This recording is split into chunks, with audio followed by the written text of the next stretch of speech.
the levels it's gone down to, and the fact that if care is not taken or some deliberate action is not taken, we might be seeing a shortage of rice production in the country.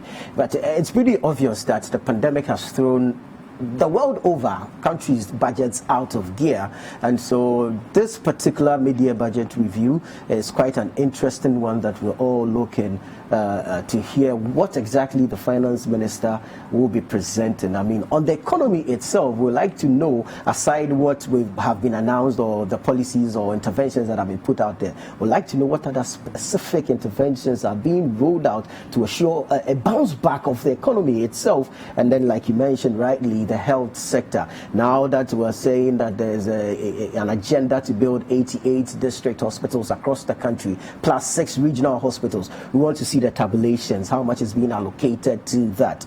Now, we're writing the WASI. This is the first batch of free SHS students who are writing the WASI. We want to know what commitments, what allocations have gone there. Then, of course, we are going to have to learn to live with Corona, adapt and live with it. So now we also want to know what interventions are going to be rolled out to ensure that, okay, at least there's still that viable or suitable environment for businesses to thrive. We've seen a spike in fuel prices. We want to know what will be said about that.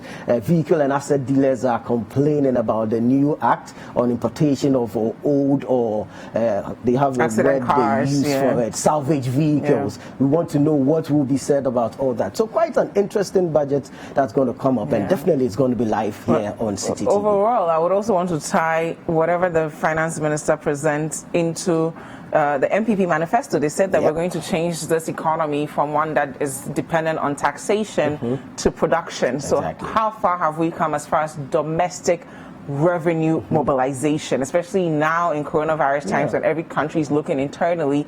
No one has disposable income to be donating to us or loaning to us.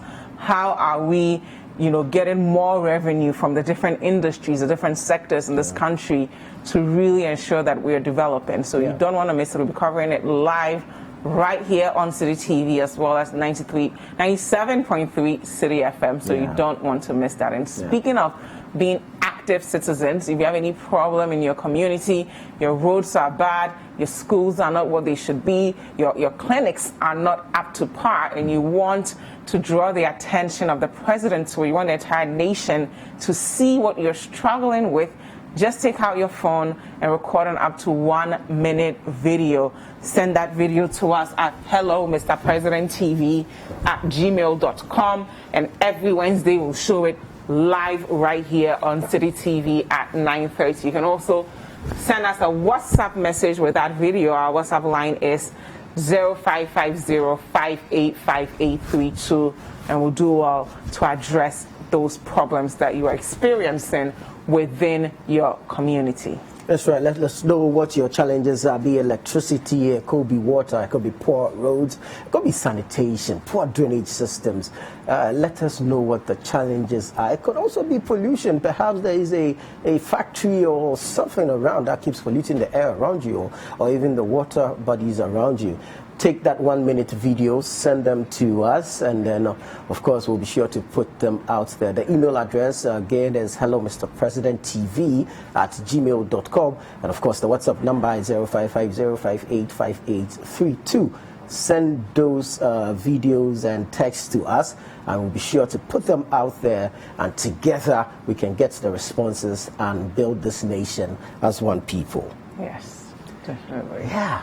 Now, one sector that has been really hit by this whole coronavirus is our tourism sector.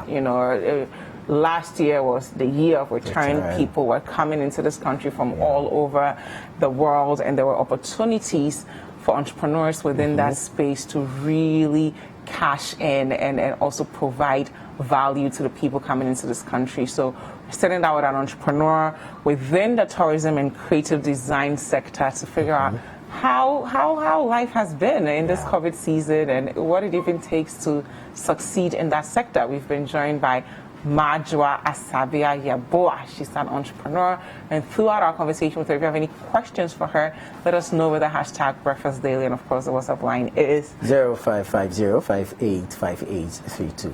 Good morning, Majwa. Good morning. How are you? Thank you. Awesome, awesome. You look great, by the way. Wow. Is this some of the stuff you do? Yeah, I made this. Awesome, awesome, awesome. I think it's beautiful. Yeah. You should make one for Dziffa. I will. Tell us what does it mean to be a creative entrepreneur?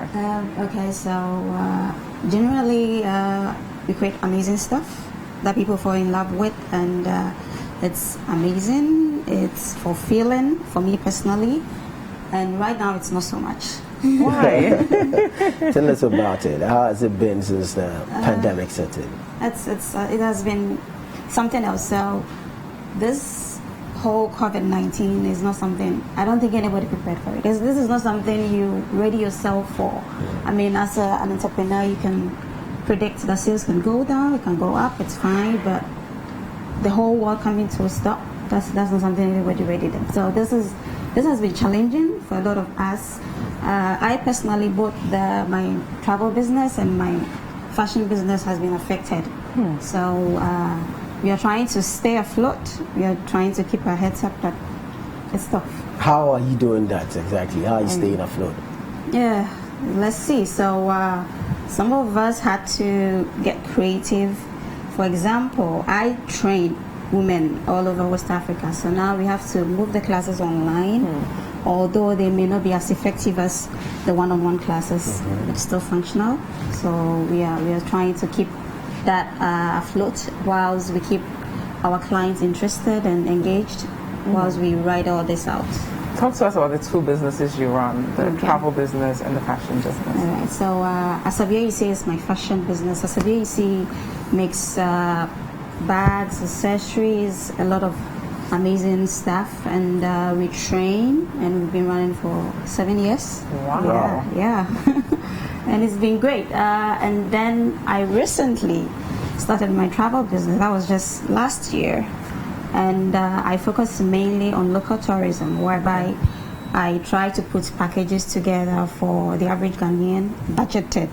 So what I realized is people like to travel, but they seems to have the idea that travel is expensive. So I put interesting tours together, whereby we focus on regions in Ghana, places, exciting places. We discover new places, all at a very budgeted pricing, and then we see Ghana.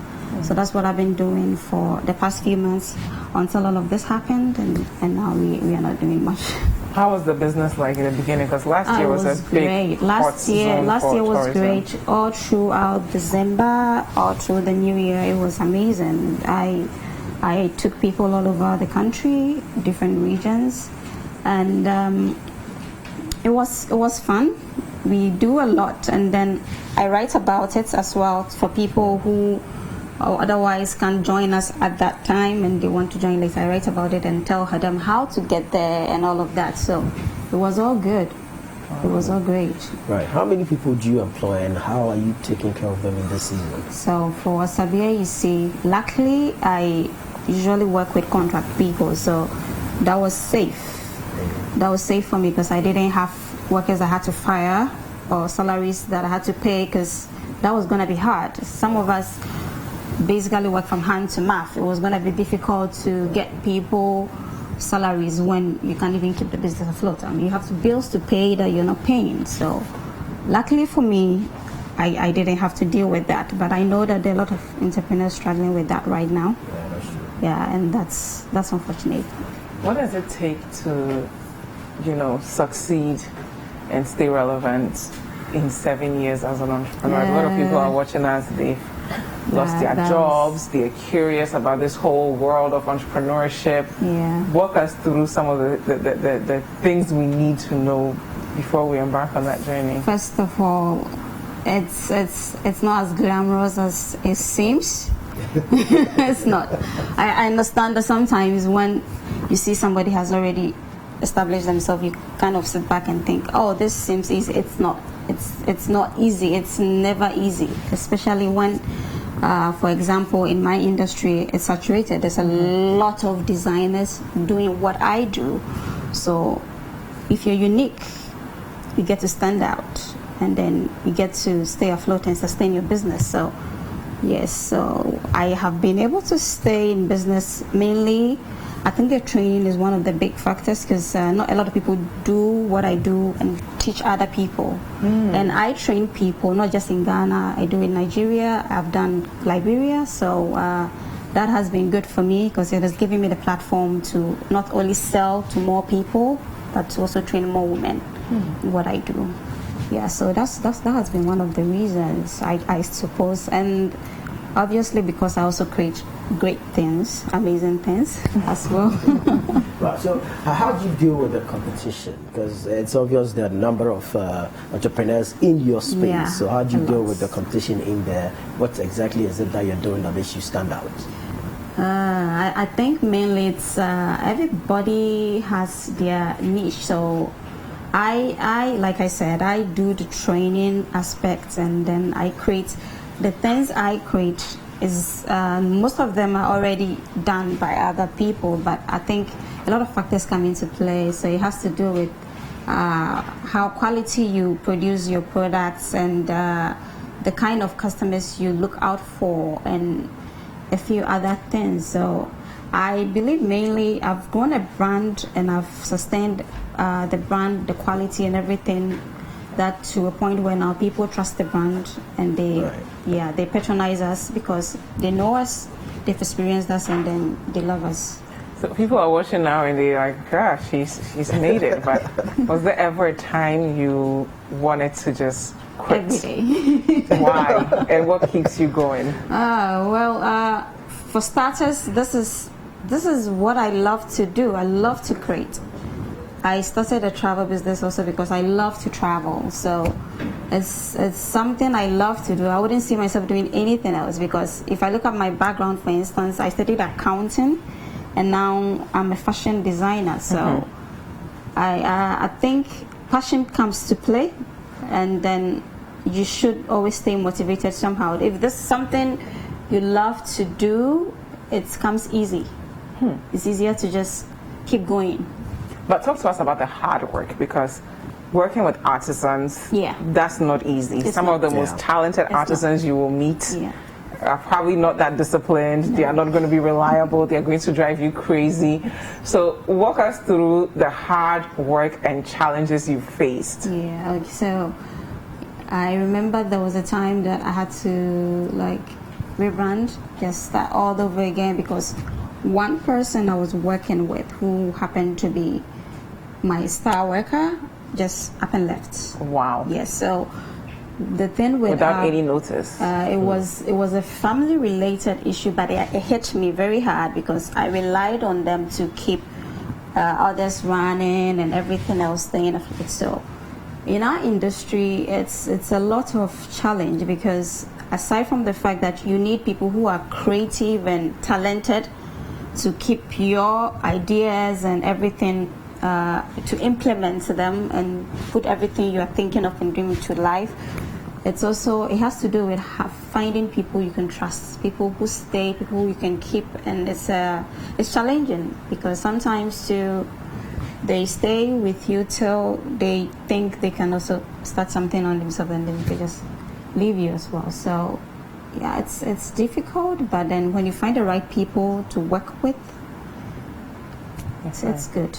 Well, what about the travel space? Because someone can go with you and you go into a hotel, the person will lose their phones, things don't go as planned. How do you deal with all those things? Luckily for me, my travel business is not that has been less than a year, so I'm yet to experience a lot of the challenges that comes with it, although I am aware, because I was traveling myself for years before I started the business. So I'm aware of the challenges that comes with it, but luckily I haven't really met a lot of these challenges yet. But you're preparing for them. Oh yes. Awesome. Post-COVID, I mean, if people say with every challenge there are opportunities. So what's next for you? What's the rest of the year looking like? Right now, I am hoping, and because I still have, I remember I had to cancel a bunch of tours because of we couldn't travel, borders are closed, etc. But luckily, I still have people who still want to book tours. Nice. Outside when everything is safe. So The good thing is I write and I keep my clients engaged and entertained. Please share the blog with us so if people want to read some of the stuff you've written. Explore with Majua everywhere on socials, everywhere, and I keep traveling. I'm a solo backpacker, so I'm still running around the country showing people places that I will potentially take them to when everything is safe. But now it's safer for me to do it alone. Yeah. So I'm still showing people where we will go, what we will do, the activities, etc. So I think that's helping because I'm keeping them engaged and I'm also informing them of what to expect when everything is, hopefully when everything is safer. Soon. That's smart. You whip up the appetite even before the meal is done. Exactly. That's smart. I like it. And if anyone wants to order from the fashion house. So Asabeisi is also just Asabeisi anywhere online, but they can just send us a message via 0575 701090. And we'll just take the order. We ship abroad, we deliver anywhere in the country, and we take custom orders, anything at all. But how affordable are you? Because I want to make something like this for Dziffa. I'm unique, but I am affordable. I'm very affordable. Yes. You know, you can give a range. But you don't only make shirts. You make I actually earrings, make a lot of jackets, I make bags. You create for gentlemen as well? Yes, I make jackets for men. Awesome. I make fantastic jackets for men as well. Yeah, amazing. And I'm pretty affordable. Thank you so much, Majua. I need to come up with a budget because I'm sure my wife is watching. She's gonna blow. She's gonna blow it up. I need to come up with a budget to meet you. It's not easy being an entrepreneur, so we wish you the best of luck, and we thank you for sharing your story. Thank you for having me. And thank you at home for watching. So there you have it. Even in this coronavirus time, there's still silver lining. If you're in the tourism sector and you are not getting customers, use this opportunity to blog. Maybe do a video blog about your experiences, just to whet your appetite. So the minute Tuffour comes and says, "My fellow Ghanaians," now people can come into the country.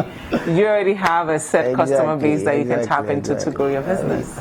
There's coronavirus, but then life goes on. So create, innovate, adapt, and let's survive together. Yeah. I mean, don't sit and wait. Do something now. There's always an avenue out there for you to take advantage of. So be smart about your business. Be innovative about it. And I'm sure post-corona, we'll all be smiling all the way to the bank. Yep. And speaking of smart and innovation, Keyboard Idol. Yes. I mean, we now have a time. Should I tell them? Should I not? We don't know. But 1st of August, we're going to go on a journey with our judges as they select the top 20 finalists. I know you guys have been seeing the videos. You're all guessing who's going to make it to the top 20. But you have to watch City TV August 1st at 7 p.m. to find out who will make it to the top 20. Thank you guys so much for joining us for Breakfast Day. We have a lot more in store for you. My name is Dziffa, Akua Ametam. And my name is Tuffour. Boateng. The news review segment is next. You don't want to miss that, so don't go anywhere. We'll be right back.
Ghanaians don't always agree, and that's fine, as long as we respect each other and play by the rules. It doesn't matter who you vote for. What matters is that you make your voice heard, and that every vote counts. A new clean voters registry ensures that no matter who you vote for, democracy always wins. Go out to register today.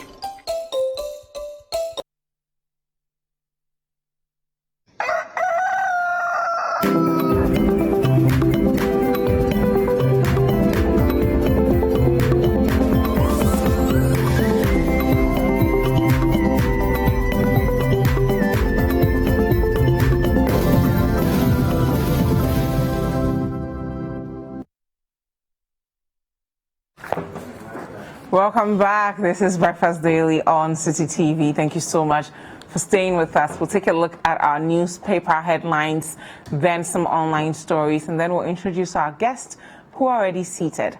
Let's start off with the Daily Graphic. At the front page of the Daily Graphic, we have police warn lawbreakers at registration centers, say cases of violence being investigated. That story is on page 16.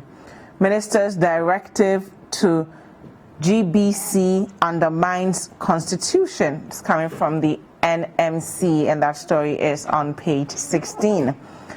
I was never flown out. That's coming from the president, and that story is on page 20.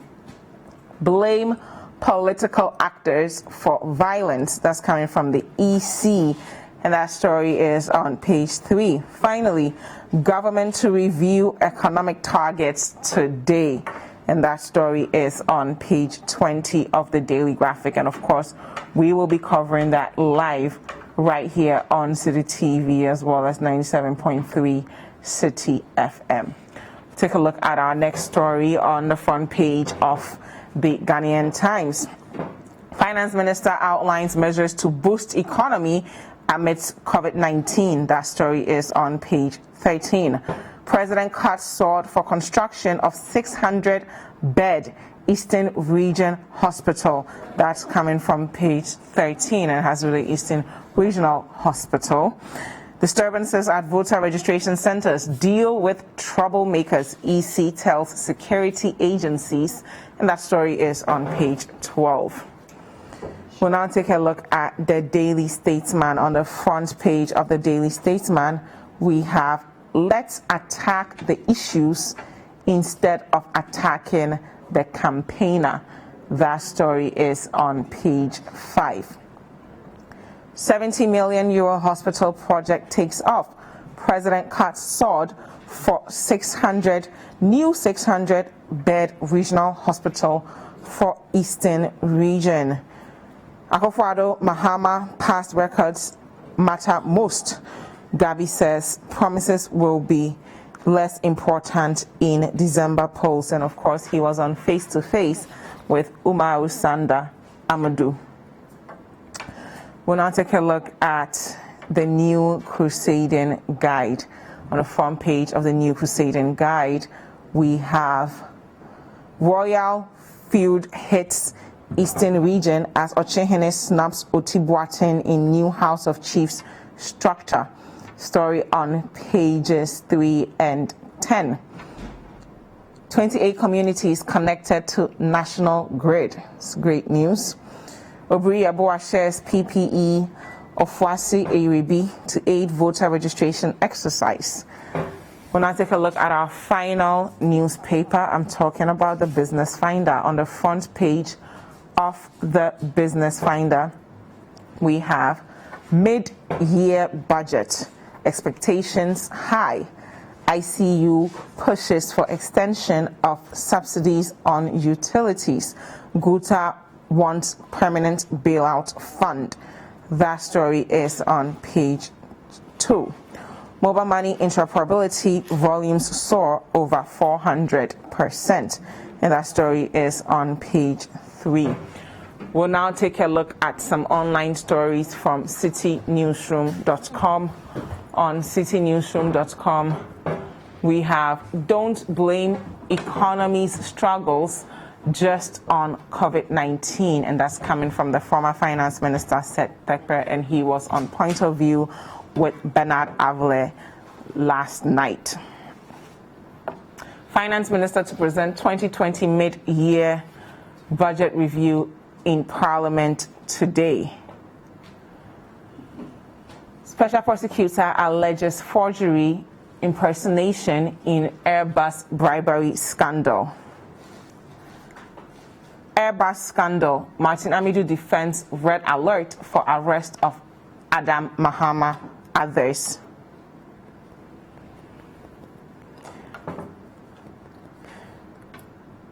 NMC blocks Communications Ministry from limiting GBC Crystal TV channels. Now take a look at some business news from citybusinessnews.com.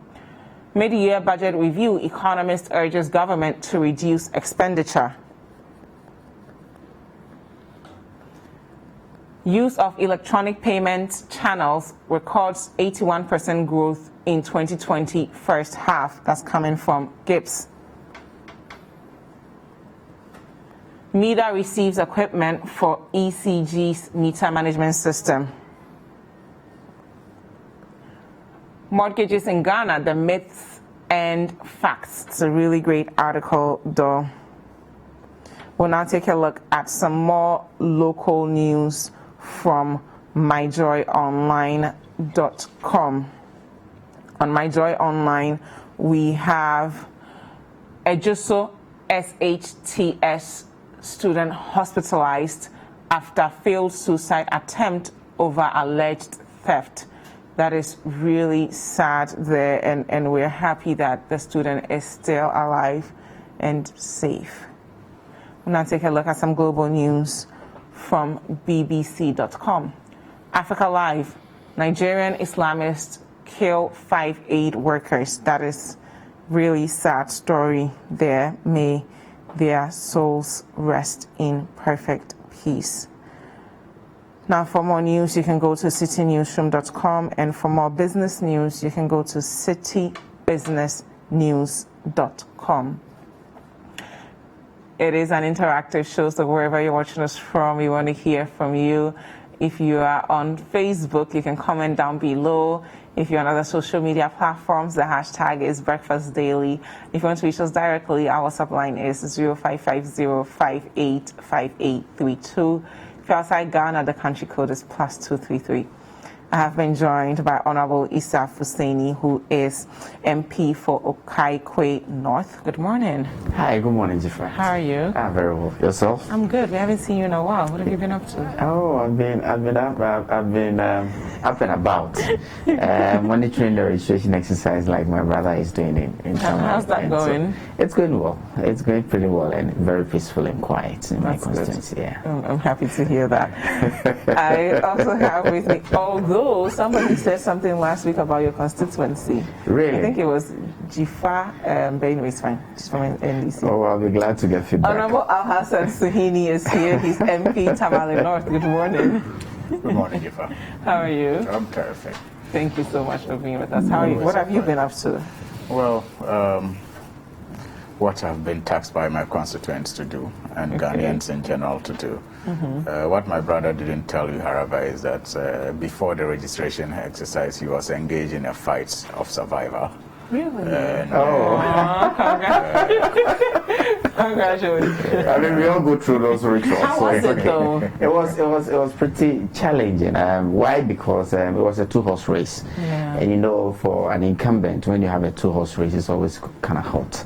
And it was tight though, but we prevailed. Was there ever a time you thought that maybe the delegates, as a politician, I don't get into elections with the definite. I put in my all, but I also don't get locked into the fact that it's my right to win. And I mean, that's why it's a competition. So I put in my all, and the delegates were okay with me. And so I think that it was tough, but we prevailed. That's the most important thing. Yeah. We're happy you did. Right, we did. How was it like for you watching your? Oh, I've forgotten how mine was. That was a year ago. It's always what it is. Yeah. No contest is a little one. Yeah. Well, thank you both for being here. Always a pleasure. We'll take a look at our first story. I'm reading from citynewsroom.com, and it says here, dismiss, prosecute, in quotes, gangster Akua immediately, NDC to Akua. So the opposition, National Democratic Congress, is calling for the immediate dismissal and prosecution of the Minister of Special Development Initiatives, Madam Akua, who is also the Member of Parliament for the Owutu Senya East constituency, on Monday, July 20th, admitted firing a warning shot at a voter registration center in her constituency during a confrontation. At a press briefing at the NDC's headquarters in Accra, The director of elections of the party, Elvis Efriye Akua, said Hawa Kumsin and her accomplices should be made to face the law with immediate effect. I'm going to quote him.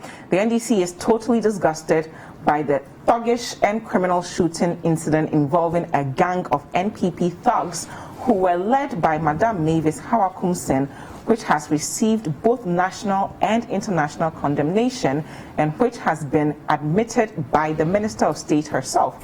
We condemn in no uncertain terms such thuggery sponsored and led by a high-ranking government official and lawmaker who is supposed to uphold the law at all times.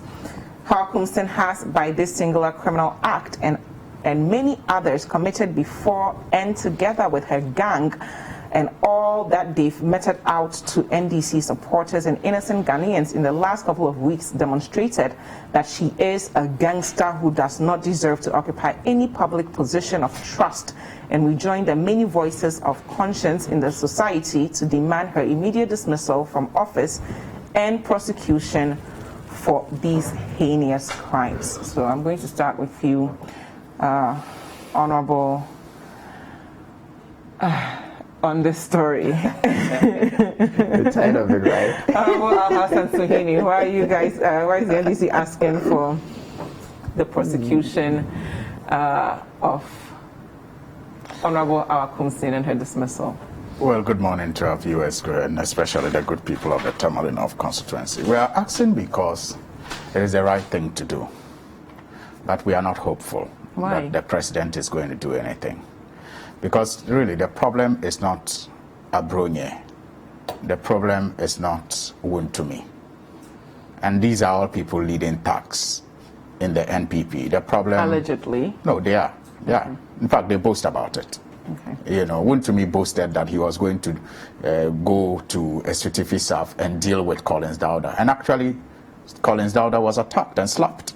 But that doesn't connect that he's the person who caused it. No, he said he was going there, and we all know in this country. I mean, he brags about it. So he could be a suspect, but he brags about it. Everybody knows Wuntumi brags about the thugs that he leads. Abronye brags about the thugs he leads.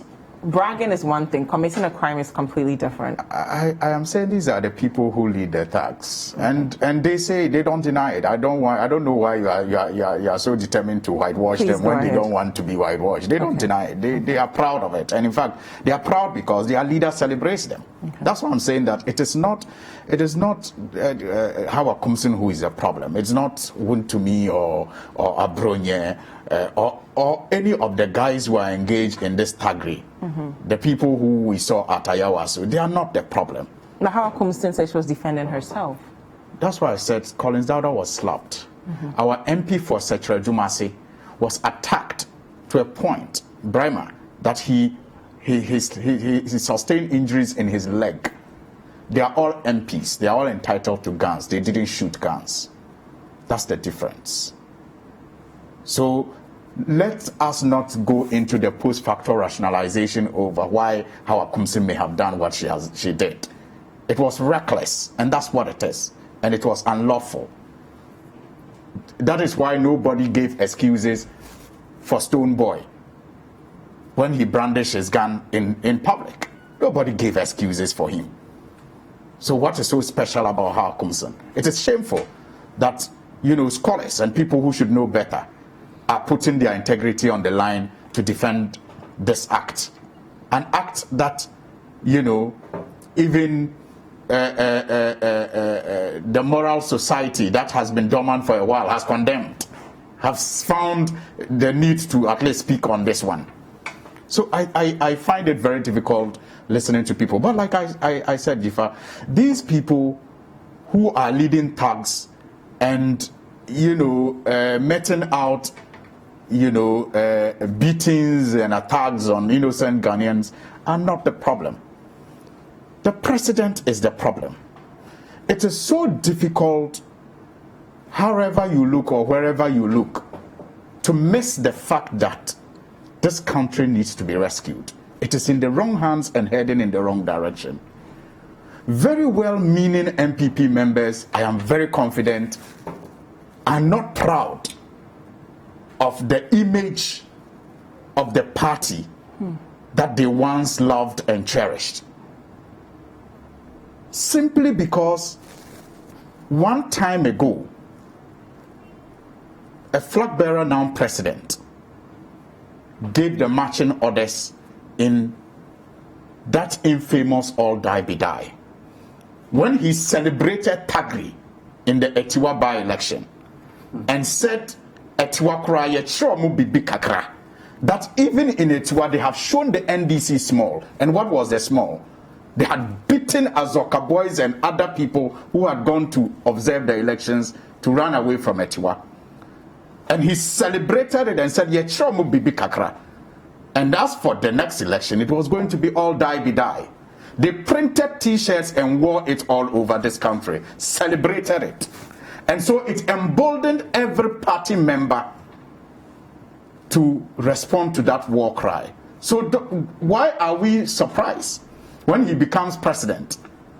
The thugs can go to Ashanti region and remove his Ashanti regional security coordinator from office and beat him down the stairs of the office that he was occupying.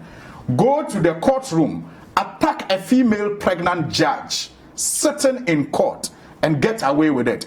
And Kennedy Agyapong and others will come and defend them and nothing will happen to them.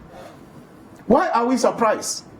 And the president looks on. In fact, even at the Flagstaff House, a security officer was heckled and beaten at the presidency. But in our Kumsin's case, and nothing happens. Some people are saying, for instance, the Deputy General Secretary of the MPP saying that it's justifiable because, again, she was defending herself. And he's saying, I'm quoting Nana Obiri Boateng here, she has the right to defend her life and liberty under the Constitution of Ghana. So if you feel like someone is threatening you, which she said she heard people were in her constituency causing mayhem, so she went there to defend herself, is there anything so wrong with that? I'll address that. But I am saying that Hawa Kumsin is not the problem. But you are asking for her dismissal, and you are asking for her to be prosecuted. If the president, yes, so right now she is the problem. Why are you asking for someone to be dismissed? But I'm telling you why we are not hopeful. She is defending herself. Dziffa, I'm telling you why we are not hopeful that the right thing will be done. I will explain. I'll come to you and explain. Let's answer that. Yes, and explain to you why. Like I said, this is a post facto rationalization of what happened there. But the point is that if the president had dealt with the incidents from Ayawaso Wagon, without issuing a government white paper to whitewash all those criminals that we saw in the videos that went viral, we wouldn't be discussing Hawa Kumsin. Hawa Kumsin would have been better guided not to engage in what she did. But who says that she was defending herself? And if I listen to yourself, there was confusion in her constituency, and she went there to defend herself. She's the MP there, so if she's going there and her security personnel was not available at the time, shouldn't she equip herself with whatever it is she needs? A member of parliament is not in charge of the security in the area.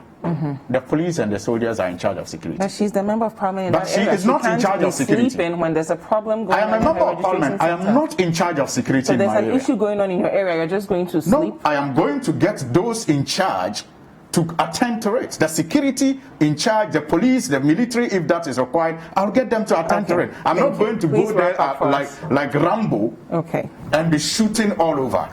That's, I am not supposed to do as a member of parliament. It was a warning shot, by the way, so it wasn't as if she was shooting. It wasn't. I mean, there's evidence now that they found bullets in containers and walls around the area. I have to. Warning shots are not horizontal, they are vertical. Let me come to Honorable. How did warning shots in the sky hit containers and walls? Your colleague in Parliament went to the registration centre and fired some shots. A lot of people have actually condemned her actions. What are your thoughts on that? Dziffa, good morning to you again. A good morning to my colleague, and a good morning to the good people of Okankwinov. And today being the first time on this platform, I want to thank them again for giving me the privilege to represent them once again in Parliament. So I'm grateful to the people of Okankwinov. I want to take a different tangent from what my colleague started off. I think that we need to look at a holistic look at the issue of violence in our politics, in our body politics. I think as a people, justification for a Ghanaian to walk around with gun. I mean, this isn't the kind of country we have. Your justification of whether or not it is okay for a Ghanaian to walk around with a gun. I know a couple of people who carry guns around and wave it at the slightest. I think our laws make it legal. Our laws make it legal. Pull out your gun. People carry guns around. Warning shots. Dziffa, people carry guns around. Innocent Ghanaians are trying to register. Dziffa, it is legal for people to carry guns at a registration center. It is legal for people to carry guns around. Please continue. But you see, my point is that we need to have a holistic look at some of these incidents in our body politic. That is not to say that some of the things that my colleague had said was justifiable, or him trying to put violence or tag the New Patriotic Party and its leadership as violent people is right. I could also catalog a number of instances. Not too long ago, the flag bearer of the NDC, there was a video circulating where he said, look, the violence wasn't a preserve of the New Patriotic Party, and because of where they were coming from, they were more violent. And that if they unleashed violence on the people of Ghana, it was going to be worse. I mean, that was just not a statement to come from a statement, much more a former president of this nation. I can catalog a few more. Elvis Efriankra, the gentleman who held the press conference yesterday, a couple of weeks ago, was walking out all over brandishing that, look, even as a student leader, as the SIC president of University of Ghana, he led students to close down the Ministry of Education. In fact, there was part of the people who walked from Legon to Accra. Circa 97, 98, I was a student in Legon when he was SIC president. And we came where we should move away from that. We should move away from that. This is the same gentleman today who was calling for NDC to bring this nation to a standstill, to prevent the EC from organizing or doing a new voters register. Have we forgotten? This is a gentleman today. Listen to what he's saying. A couple of days ago, Sam George, a member of parliament in Ingo Prampan, he was warning soldiers that if there is a change in government, he was going to deal with them one after the other. There's a video to that effect. I can show it to you. This morning, their communication director, Sammy Jamefi, similar, warning security personnel that if there is a change in government, I think we should move away as a people from some of this things. I could go on and on and on. There's no rationalization to justify some of this talks that come from people who should know better. So shouldn't part of moving away from it be, prosecuting and perhaps dismissing any member of parliament who pulls out a gun in an area where civilians are trying to register for a new my point is that in this country, it is legal for people to own guns. It is legal for people to use guns to defend themselves. It is legal. Would you do that in your constituency? Would you go to Akua North and fire a warning shot? Oh, it's a question. Would you do that? But in circumstances where I feel threatened and my life if I feel threatened, would you even go there with a gun? Your own constituency? If I feel threatened at anywhere, supposedly in this studio, somebody walks in here, and with the clap starts hitting us, I'm not going to defend myself. No, I won't. You watch the person kill you. I'll call the police on that person. But you as a member of parliament, you help the police to get here in the next 30 minutes. You help create laws in this country. We were all in this country when Stonebwoy pulled out a gun. He didn't even fire a shot. My point is that the entire nation condemned him for pulling out a gun. My point, Dziffa, this morning is that in Ghana, in this jurisdiction, it is legal for people to carry guns around. And if people are carrying guns, I have no problems with it. Because if I want a gun, I can acquire a gun legally, register it to my name, and carry it around. Why would I carry a gun? For self-defense. The calls coming from the NDC, I didn't expect anything different. But the good thing is that investigations are underway. Investigations are underway. The right people who should investigate this matter, the police are there on the beat. Why not give them the opportunity? Let them actually come tell us this is what transpired at the time of the incident. Who is wrong, who did what, and who did what. And then we, as a nation, we can move on. Let's allow investigations to flow. After the investigations, whoever is culpable, why not? It should be, because we are in the rule of law in this country. That is what I would say. But this call for dismissal, I think it's premature. They should give us a break, because we know them, we know where they're coming from, and they are not angels themselves. So we should just give the security forces and the people in charge of this thing the opportunity to investigate this and come up with whoever is culpable for the laws to deal with the person. As simple as that. So I'm going to read the Arms and Ammunition Decree 1972, Section 7, Control of Public Display of Arms and Ammunitions. First point. That's fine. No person shall, except in accordance with the terms of a permit granted under this decree or with the written consent of the Inspector General of Police, publicly display any arms or ammunition, including explosives, or discharge any firearm or other weapon in any public place. Fine. Your thoughts on this? Fine. That's what the decree says. That's the enactment which is enforced. So why not? If somebody goes contrary to that, the person should be dealt with. Once it's investigated and the person is found culpable, no problem with that. I have no problem with that at all. Does this and publicly admits to doing that, what should we do as a society, especially in an election year where the investigations are ongoing, is watching us as an African country, and we have to make sure that our elections are done in a peaceful manner? Dziffa, let's not get back to days when people were getting instant justice and all of that, where people, because something happened, the people are just fined and found guilty and punished on the spot, and then investigations are ongoing. Let's allow the process to its full course. Whoever is culpable, so be it. So be it. It's not a case of a jungle war where we have instant justice, and because people are saying that this is what happened, or this is what, and then the whole mass says no. We've been through times like this, and it did not help us. What does this set for us, like this, especially when we are going into an election year? We have a pandemic we need to deal with. Ghana, we pride ourselves in being a peaceful country. What does it mean for us when people hear that a member of our parliament went into a registration center and fired warning shots? Yeah, the fact that we are peaceful, with our policemen and our military people, they carry arms around. But she's not a policeman and she's not a military person. I know civilians who carry. I just read this act to you. Yes, I know civilians who, under the same decree, they have the requested permission or whatever to carry this arms, and it's not legal. So it is neither here nor there, right? The fact that people are carrying weapons doesn't make us not a peaceful nation. We are still a peaceful nation. Okay. Thank you very much. Thank you, Jim. We'll go for a quick break. I'll hear from Honorable Sumhini right after these messages, but it is an interactive show, so wherever you're watching us from, we want to hear from you. Use the hashtag BreakfastDaily and the WhatsApp line 0550585832 to contribute to the conversation. We'll be right back.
There is nothing as hard as a diamond. For buildings with superior strength that withstand all weather conditions, Diamond Cement should be your preferred choice. Locate Diamond Cement nationwide with factories in Aflao, Takrady and Bupe. Diamond Cement, as hard as a diamond.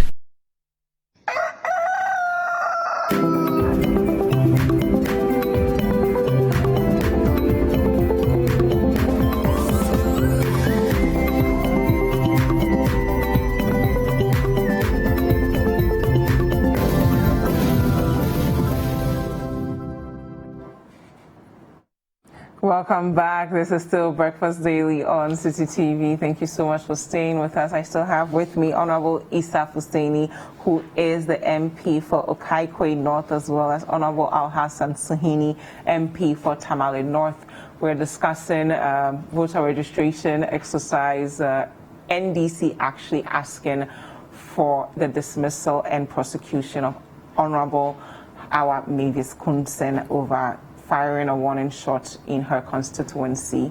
It's still an interactive show, so wherever you're from, want to hear from you, use the hashtag Breakfast Daily and the WhatsApp line 0550585832 to contribute to the conversation. Honorable Al-Hassan Suhini. Yeah, you know, Dziffa, I told you initially that Hawa Kumsen is not a problem. You just read the correct law as far as the use of firearms in this country is concerned. Tell me, how many of such display of weapons did you see in Ayawaso Wagon? And when my brother says investigation is going on, how much man hours went into the committee that Emil Short and others sat through to do an investigation that everybody, you know, applauded them for? And what has happened after they, you know, submitted their report to the president? In fact, in one of the incidents in Ayawaso, the gentleman, what's his name? The one who was selling phones at Circle, and then picked to National Security. Double actually admitted firing a weapon that didn't belong to him, which in itself is criminal, because every weapon is licensed to a particular person. But don't you agree that both political parties should get rid of violence so that we focus on actually developing as a country? But that is another problem. That is another leg of the problem I have in this country. Because this violence is not unique to the NPP. That's another problem I have in this country. Okay. Look, I love it when Ghanaians are very critical of the wrong things done by people associated with the NDC, because it makes us better. I love it. When they name us, when they say NDC is violent because you have done A, B, C, and stop it, it makes us better. I love it. But what I don't like is when our opponents engage in violence and the discussion all of a sudden broadens to all politicians. It's not safe. It's not fair. What we are discussing now is the violence perpetrated by MPP thugs that has led to the death of a teacher trainee in Banda. Allegedly, because it's still under investigation. It's the violence that was meted out to our Member of Parliament for Secretary Jumasi by MPP thugs. It's the violence that was meted out to Collins Dowda in a Esitifi. It's the violence that Hawa Kumsen, you know, championed in Kaswa and many other parts of this country. Let us call a spade a spade. And I am saying that all of this is happening because of the hands that we put this country in, which is wrong and leading us in the wrong direction. And that is the point I make about Ayawaso, that if Double could admit publicly that he took a weapon that didn't belong to him and fired that weapon, and the president, even in some of the white paper releases, suggested that some of them were who attacked certain members of parliament were engaged in self-defense. It tells you the mindset of the leader. And we say here in this country that when a fish is getting rotten, it starts from the head. So Kumsin is not a problem. We are calling for the right thing to be done, but we are not hopeful it will be done because of the kind of leader that we have. Thank you very much. We keep referring to what happened in Ayaso West Wogon, and that led to the formation of those short-term commission, and ultimately it led to us, the president himself, putting a bill together into Parliament that led to the passing of Act 999, the vigilantism bill. I'm sure that the president has showed commitment. Ridiculous. The president showed commitment to taking the act of violence out of our body politic, even by the enactment of Act 999. And so but you see, we all know where we are coming from, where we know where the NP from the UP tradition through the PP, and we know where the NDC people are coming from, and that is what the former president was boasting about. Okay. That because of where they are coming from, they are the repository of violence.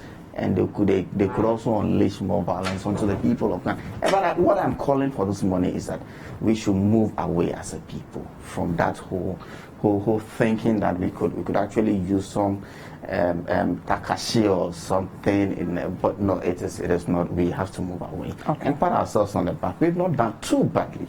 These are incidents that I'm not proud of. I think they're isolated. We should move away from them. But we should nip those incidents in the bud so that they don't become the norm. Certainly, that I agree with you. Yeah. Okay, thank you. Let's take a look at our next story. I'm reading from citynewsroom.com. It says, Finance Minister to present 2020 mid-year budget review in Parliament today. I'm going to read that story here. Finance Minister Ken Ofori-Atta will later today, Thursday, July 23rd, present the 2020 mid-year budget review and supplementary estimates for the financial year in Parliament in accordance with Section 28 of the Public Financial Management Act 2016, Act 921. This particular presentation will highlight the government's plan on how the country is to recover from the shocks of the economy due to the withdrawal of advanced monies from the contingency and stabilization funds following the COVID-19 pandemic. Mr. Ofori-Atta is also expected to use the opportunity to review some of the key macroeconomic targets announced in the 2020 budget read last year. In April 2020, Parliament approved government's request to withdraw an amount of 1.2 billion Ghana cedis from the contingency fund to finance the coronavirus alleviation program. It also received a $1 billion rapid credit facility from the IMF as part of funds for the electricity relief package for Ghanaians, whilst the remainder will be used to support the 2020 budget. Additionally, the government borrowed 10 billion Ghana cedis from the Bank of Ghana. It also received a $1 billion rapid credit facility from IMF. Okay, so we talked about that as well already. The minister has hinted the budget will also consider extending some support to businesses and industries hit by the outbreak of coronavirus. So I'll start with you on this, Honorable Fuseni. What are your expectations? What should we expect from the finance minister in a few hours? Dziffa, it's going to be quite eventful today. Eventful because whatever is going to happen in Parliament today, given the legal basis for what is going to happen, you can find it in so many of our legislations. You mentioned the PFMA, Public Financial Management Act, which required the minister to come back after 6 months before 31st of July to review his projections for the year. There are other enactments like the Financial Responsibility Act, which sets a ceiling for deficits in a year. And the minister is supposed to come to Parliament if, in his estimation, we are going to go beyond. There are other provisions in the Constitution about a supplementary budget where the minister envisages that we are going to spend more. He needs to come to Parliament to ask for extra, and a whole lot of other legal basis for the minister to come to Parliament to actually tell us where we are. But the reality of it is that as of November, when we were putting the 2020 budget together, the world did not know about coronavirus, and we couldn't have envisaged how we're going to deal with the virus. Obviously, from about March to date, our lives have changed. And with this change in lifestyle also comes a lot more responsibility and a lot more that the government has to do to safeguard lives. And it's still hinged in the president's statement that at least we know how to bring back the economy, but we cannot, or we have not yet, I'm paraphrasing, we have not still determined how to bring people back to life. So the president is prioritizing on the lives of Ghanaians at the expense of other things that could wait or that we could correct down the line. The minister is coming to Parliament today. Of all the transactions that you have mentioned, the transfer from the contingency fund, the IMF, and the Bank of Ghana's monies and all of that have supported. That is why perhaps we are still alive today. Because at a point, I remember I saying, by June, dear, but thanks for the leadership of the president, supported by the members of his cabinet and executive. They have been able to steer us. And today, I saw a quote yesterday by the Danish ambassador. I'm not too sure if he's the same person who was the first reported case of corona. Applauding the government for how it had steered us in this very trying times, given what is happening in other jurisdictions. In fact, in economies and in countries that were more stable, that were more powerful, that were had more resources, that could have dealt better with such a pandemic. We've seen the ravaging effect of 140,000 people dying in a nation like the United States. So happened to Italy and Spain, and to date, yes. Every single life is very important, and as a nation we should do as much as possible to save every single life. But if you look at our stats and what is happening relative to other our neighboring countries, yes, it is awful that somebody will lose their lives through this pandemic, but we have not done too badly. I think that we should pat ourselves on the back and go on. What I expect the minister to be doing today is to give us an update as to what is transpired with all this funding, with all the interventions that were introduced, with the electricity, with the water, with the food rations that went around. We are going to get an update on this. I'm expecting that he's also going to tell us how he's going to, going forward, help businesses especially, because I walk around town and I see especially hospitality and businesses related to that industry, how they're struggling, and it's scary given that the importance of the services industry to our economy. And today you meet people, are you not going to work? Oh, we have a sort of rota in my office and we are running a schedule. You go to work today. It means that our productivity is going to go down. At the same time, rather than businesses paying taxes as we have known in the past, today they are looking for reliefs and bailouts. But what are some of the progress you can personally even boast of from the last time we heard from the finance minister? Because we heard that this year was supposed to be the year of roads. We're supposed to construct a lot of roads.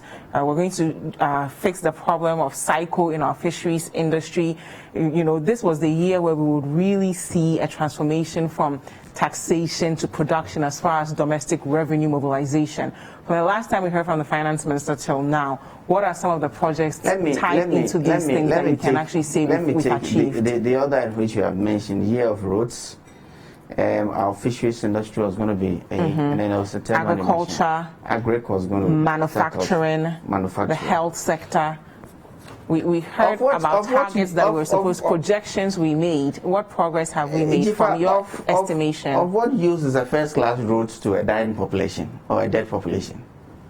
Well, we can't use coronavirus as an excuse to not have made progress in all these targets, no? The whole world at this material time is dealing with the pandemic. Yes, we get that. And but life is still going on. You still get up every day, you serve your constituents, you still go to Parliament. So shouldn't we have seen some progress in all these targets? I go to Parliament to ensure that this nation is kept running. Okay. And that we don't come to a halt. And if this nation comes to a halt, we can't even be able to fight the pandemic like we're doing today. I just want to get an idea of some of the progress we've made. The progress we have made. The progress we have made. And my rhetorical question to you is, of what use is first-class roads to a dead population? Okay, that's fine. Thank you very much. Our priority today is fighting the pandemic. And then this whole thing about a mid-year review or a supplementary budget, whatever happens today, I expect that the emphasis will be on how we have dealt with the pandemic and going forward, how we are going to move out of our current situation to normalize our lives as we have known before the pandemic. Very much, that's what I expect today. Honorable Hassan Suhuyini, your expectations of the review we're going to hear from the Finance Minister? COVID to the rescue on the matter of roads. Well, a pandemic is a very big issue to deal with. Nobody predicts a pandemic. Well, the government had at least 3 years before the pandemic struck. If they were a very focused and serious government, they would have been, if you like, putting the icing on the cake in 2020 and not seeking refuge in a pandemic that hits 3 years after they were elected to lead. In fact, in one of the promises, President Akua said all he needed to transform this country to a first-class country was 18 months. 18, and so they should just try him for that 18 months to transform the face of this country. Well, we have free SHS, we've dealt with our energy crisis, we've made some progress, won't you say? We have not dealt with our energy crisis. In fact, we have messed up the energy crisis and the lights are on. That the previous government dealt with. That is why independent power producers are threatening that in this mid-year budget, if they are not paid over 1.4 billion, they will shut down production. That is not dealing with it, because at the time you had a generation problem, you had a financial problem, and you had a fuel problem. All three hit us together, and the government then fixed the generation problem by introducing more independent power producers and also bringing in the plants. Then they fixed the financial problem with the introduction of ESLA that was supposed to mobilize money to pay, which these people have mismanaged and so are not paying and are allowing, the NPP, and are allowing the debt to accumulate. The fuel problem was solved with the Ghana gas and others generating our own gas. But they have messed the financial part of it up. And even the incremental generation that we were doing has also been messed up, because they don't even know what to do with excess power. So that's not a fixed situation. I'm saying that in the 3 years before the pandemic, if this government was focused and meant to give us all the factories that they promised, the dams that were supposed to be used for dry farming that we have seen are all shams, they would have done all of that by now. They wouldn't have been running to, seek refuge under a pandemic. But yes, the finance minister today will be in Parliament.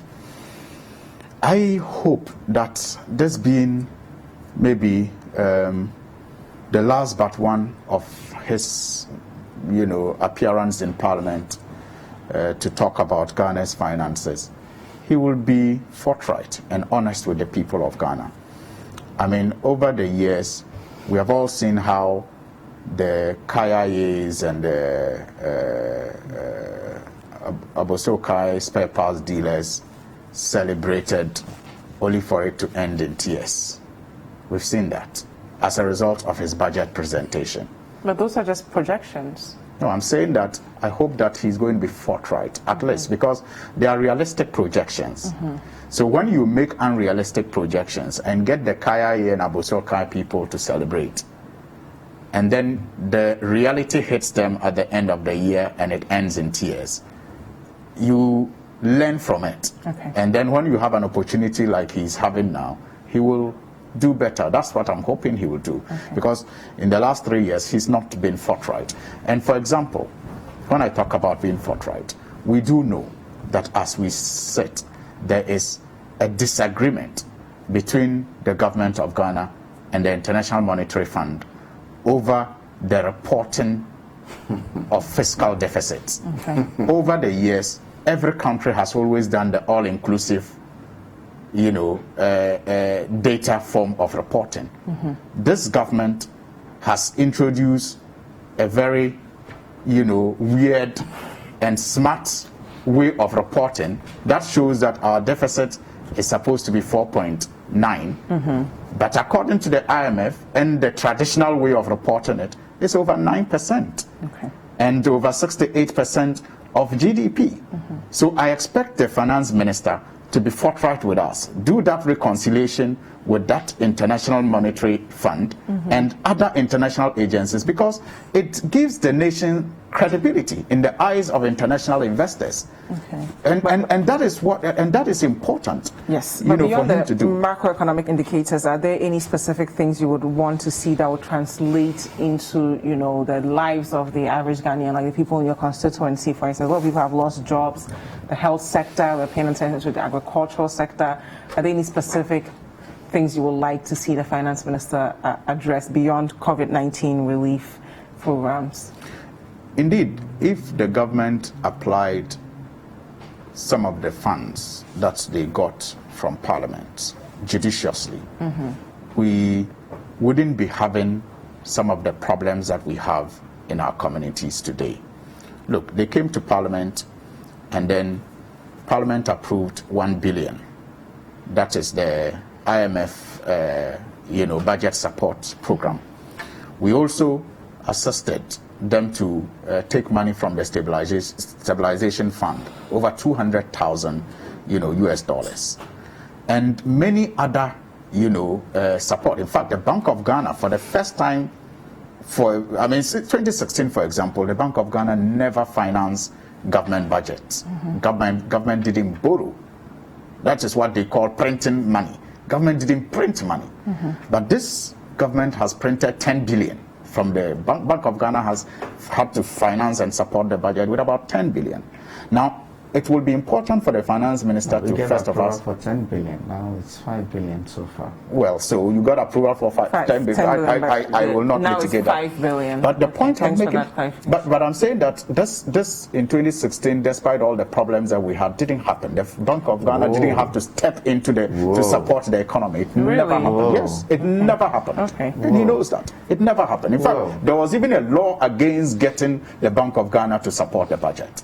They put that aside and they have gone for this amount. So I'm saying that it is important for the finance minister to tell us what all these monies have been put to use first, so that we all assure ourselves that they have been judiciously applied to the benefit of my constituents and everybody in Ghana. Thank you. Then we can perhaps look at the other projections that he will give and the money that he will need for those projections. Thank you very much. If this pandemic had happened in an economy that was stagnated and growing at 3.4%, had debts to GDP of over 70%, and was struggling with doomsday, if this pandemic had happened in that mix, I'm sure by June there, because we have worked on this economy and made it more resilient. That's how come we are able to even sustain this economy in the light of the biggest pandemic. I mean, this is the biggest threat to humanity in living memory.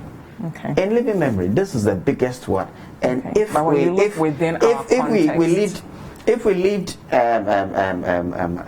doomsday over 4 to 5 years, you can just imagine the incompetence I went into, and it still baffles me today. Wrap up for us. It still baffles me today when our colleagues on the other side keep talking about addition to generation capacity.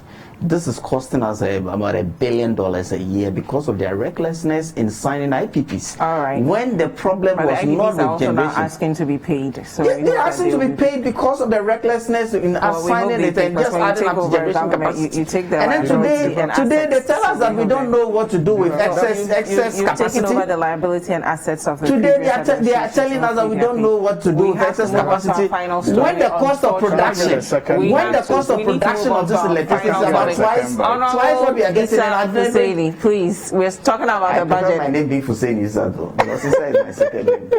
Okay, Honorable Husseini Issa. We're going to move on to our last topic now. So NMC, no one gets a bite, unfortunately. He didn't get a bite at all. I didn't get a second bite.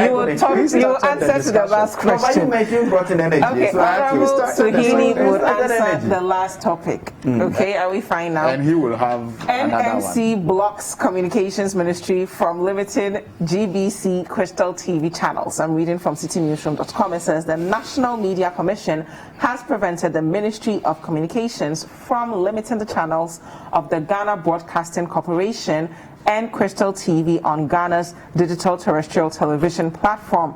According to the NMC, the directive usurps its mandate, hence cannot be approved. I'm going to quote what they said. The Commission wishes to state clearly that the directive given to GBC and Crystal TV by the Minister of Communications purports to usurp the constitutional mandate and authority of the National Media Commission, and same cannot be obliged under our current constitutional dispensation. So they go on to say, in the view of the Commission, that any action by any entity which culminates into limiting or depriving the media of the use of public resources legitimately allocated to them undermines their capacity to serve the nation as anticipated by the Constitution. Honorable Suhini. Well, maybe just a residual matter. When my brother talks about the economy being resilient and we have 2 minutes. making it possible for us to deal with a pandemic. What he doesn't tell you is that everything we have used to deal with this pandemic since its inception, since it came to our shores, has largely been, assets and investments handed over to them. The stabilization fund, for example, they didn't. In fact, they have not even contributed to that stabilization fund. It was set up by the previous government, and that became their savior. You know how the stabilization fund came to be? Please, because we found oil. NMC. It is because we found oil in 2007. So we'll move on now to the NMC. But on the NMC, Dziffa, I was trying to, there's this saying that first they came for the socialists, and when you think it is not you, it started with Radio Gold, XYZ, and others. People looked on. Then it moved from there to Asasi threatening multimedia, and it is whether those have to do with some license issues and payments that have not been made. That's different from fantastic the channel. I like that, and that will end my submission on this. I like that because I'll just share with you a research report by Freedom House International and what they say about regulations and dictatorial government. It says that in some parts of the world, the threats to press freedom are explicit and often violent. Journalists are murdered or imprisoned. States maintain strict media monopolies, and domestic audiences are cut off from foreign news sources. Such unambiguously hostile conditions typically elicit strong responses from international advocacy groups and democracies that are committed to defending freedom of expression. However, in much broader range of countries, governments are using the more subtle tools of media regulation to restrict press freedom, maintaining a veneer of legality and pluralism that is less likely to draw attention or criticism from abroad. Manipulating of the regulatory framework allows leaders to either tolerate or rein in influential news outlets, depending on the political situation, and permits even democratically elected governments to fortify themselves against future electoral competition. Honorable Suhini. That's what's happening in Ghana. Okay. Honorable Husseini Issa, you have 1 minute.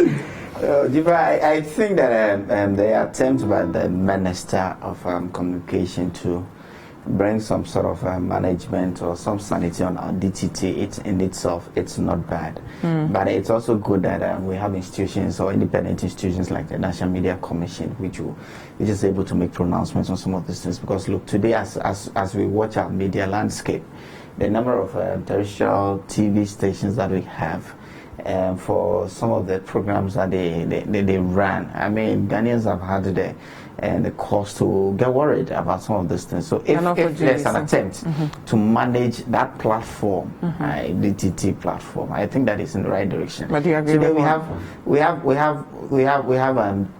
GBC running about 6 stations. All well and good. What the minister sought to do was to also make available certain channels for certain critical issues like that. That could happen. Broadcasting. That could happen. There's a state. Yes, so it's essential. Have you been to GBC of course lately? I've been there. Yes. Lately? Yes. And if they have any issues, maybe government should fund them more so they can fix their problems. Don't you agree? But City TV is up and running. We're a private institution. Certainly. Thank you very much. Honorable Hussaini Issa is MP Okaikwe North, and Honorable Al-Hassan Suhini is MP Tamale North. Thank you both for being with us this morning. And thank you at home for staying with us. Don't go anywhere. We have much more for you right after these messages.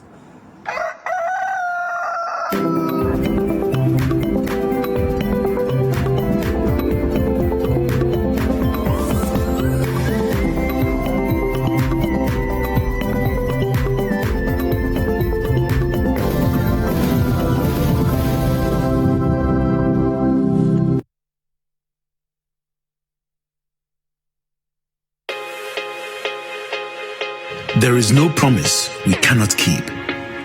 There is no commitment we cannot honor. There is no delivery we cannot guarantee.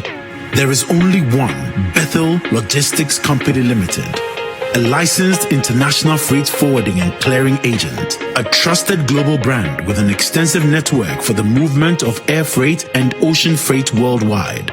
We are the trusted name for road freight into Western and Northern Africa. We are fully accredited by Ghana Customs and Excise.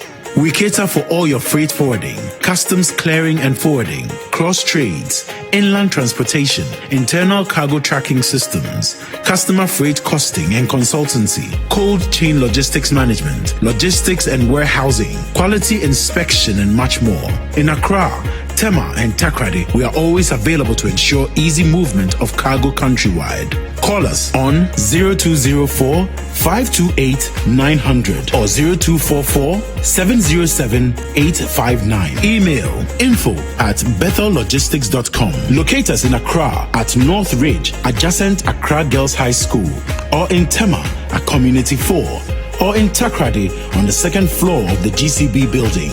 Website bethellogistics.com. Bethelog, experts in shipping logistics. When I came back from Britain, at the time that I was leaving Britain to come to Ghana, phoning had become very popular. Started broadcasting in BBC. Okay. So I tried to introduce it in Ghana. So I discussed it with the head of engineering, Mr. Sam. And he said, "Man, for some, my home. So he was not interested in such an adventurous. He had gone past that level, But there was a young technician in GBC2 called Boateng who said it could be done. So through his own ingenuity, he fixed it, and we started phoning. And my co-hostess was Dr. Joyce. Oh, I see. So I take pride, again, if you permit me to go on top, please, to be the first person to introduce phonies in Ghana in 1972. Wow. During the Champions Reign. Wow. And I'm happy to say that up to today, people remember me by the opening song that I sang, Well, Welcome to the Show, which I sang from the beginning. No, you can sing that again, because you know, there was so much energy. Okay, then I'll sing it again, provided you will support me. No, I will try. Okay. I will try. So I'll sing it the way I used to sing it when I was young, you know. But you are not young anymore. No. We are all growing. I can wait for you to catch up. Okay, so Yes. 1, 2, 3. Well, welcome. Well, welcome. Well, welcome to the show. Pam, pam, pam, pam, parara.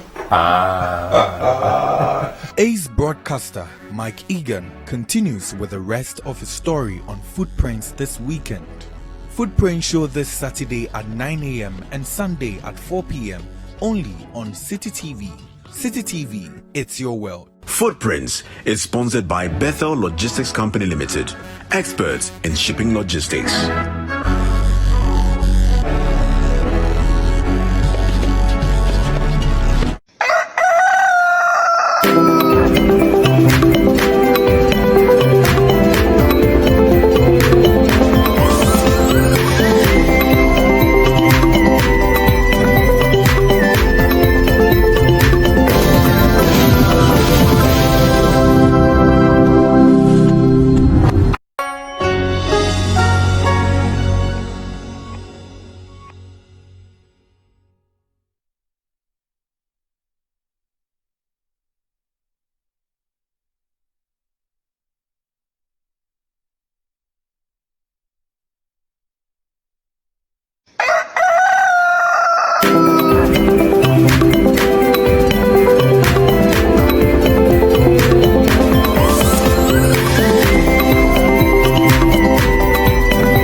I'm gonna travel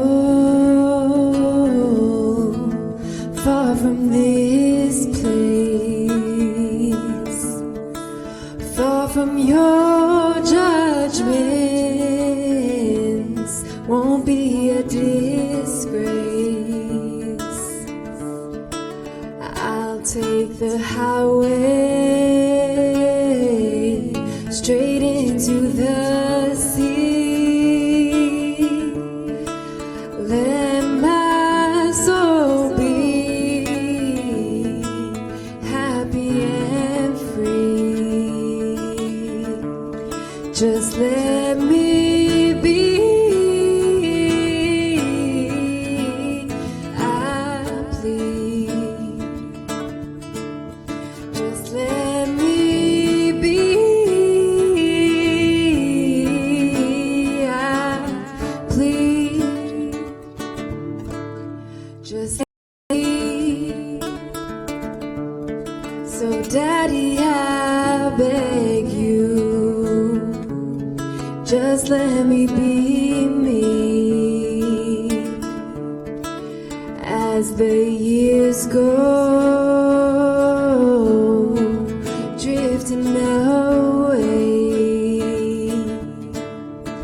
I come to realize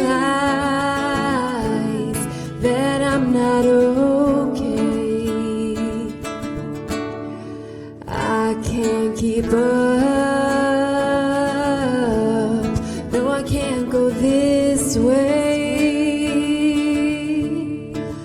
All of the lies are ending today. Just let me be. I plead. Just let me be. I plead. Just let me be. I plead. So Daddy, I beg you, just let me be me. Just let me be me.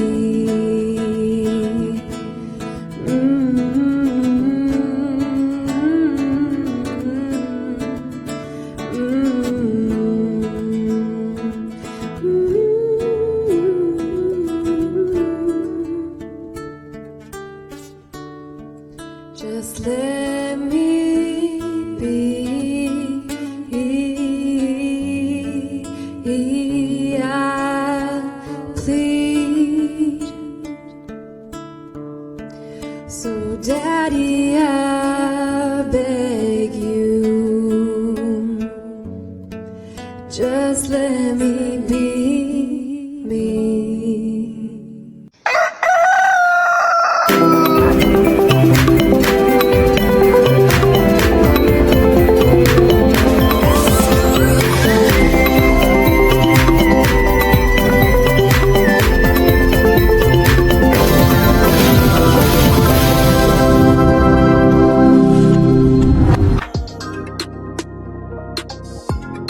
Hi, I'm Joey. I teach in a second cycle institution. I currently stay with a colleague teacher, and we're good friends. Even though we're both married, we don't stay with our wives. After staying together for a while, I've discovered that my friend is a chronic womanizer who constantly cheats on his wife. He sometimes urges me to have my way with women that come close to me, but I usually just laugh it off. One weekend, I traveled to be with my wife. And when I returned, he told me about how he had slept with 2 women in 2 days. He seems very excited about it. All I said was, "You're doing things and things are doing you." After which we burst out into laughter. My worry is he may contract an STD and infect his wife. I've tried to advise him, but he doesn't seem to care. I want to tell his wife, but I'm afraid of what will happen afterwards. Should I mind my business or play the Good Samaritan? What is the best option for me, sisters? When you give a response like, "Oh, Charlie, they are doing me and you're also doing me," and all of that, it's like, okay, Charlie, thumbs up, you're good to go. I think that you should be able to call the man and have a heart-to-heart conversation with the man. For me, snitching in this one, whether it's bro code or whether it's family code or whatever, it's not my business. It's zilch.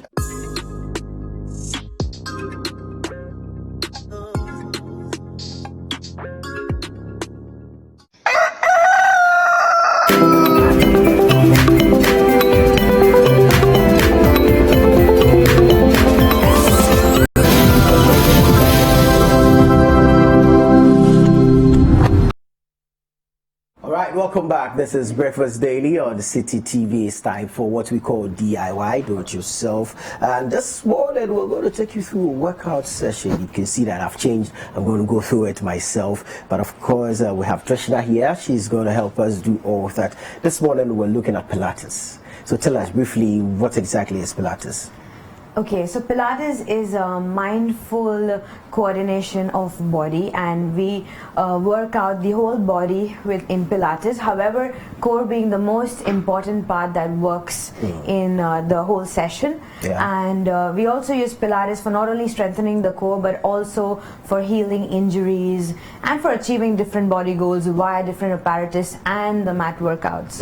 So this is coordinated from the mind through to the body. Exactly. Breathing being the most important thing in Pilates. Right. So this particular workout, is it recommended for a particular health session, or you just something you can do every other morning?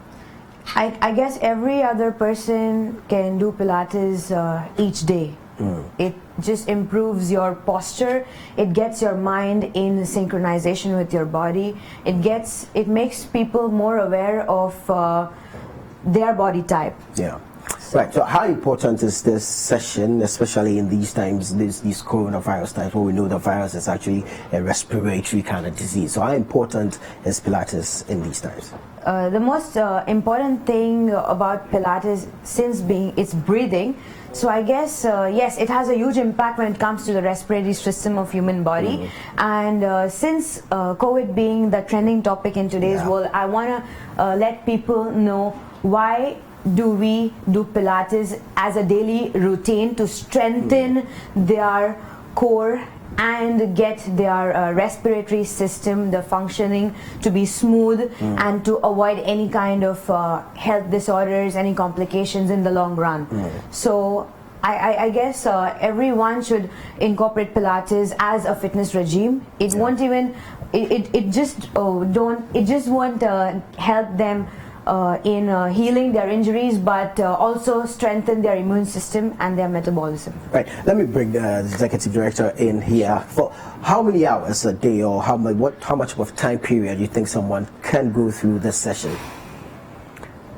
As much as they want. I mean, it's something to boost their immunity system, make their life better, make them flexible, have flexibility, and it's mainly. I would like to draw the attention that Pilates is also known as a form for rehabilitation, and for like it's like a complementary healthcare service also. So basically, all people suffering from scoliosis, from neck pain, from knee pain, from people who wants to have like alignment correction, or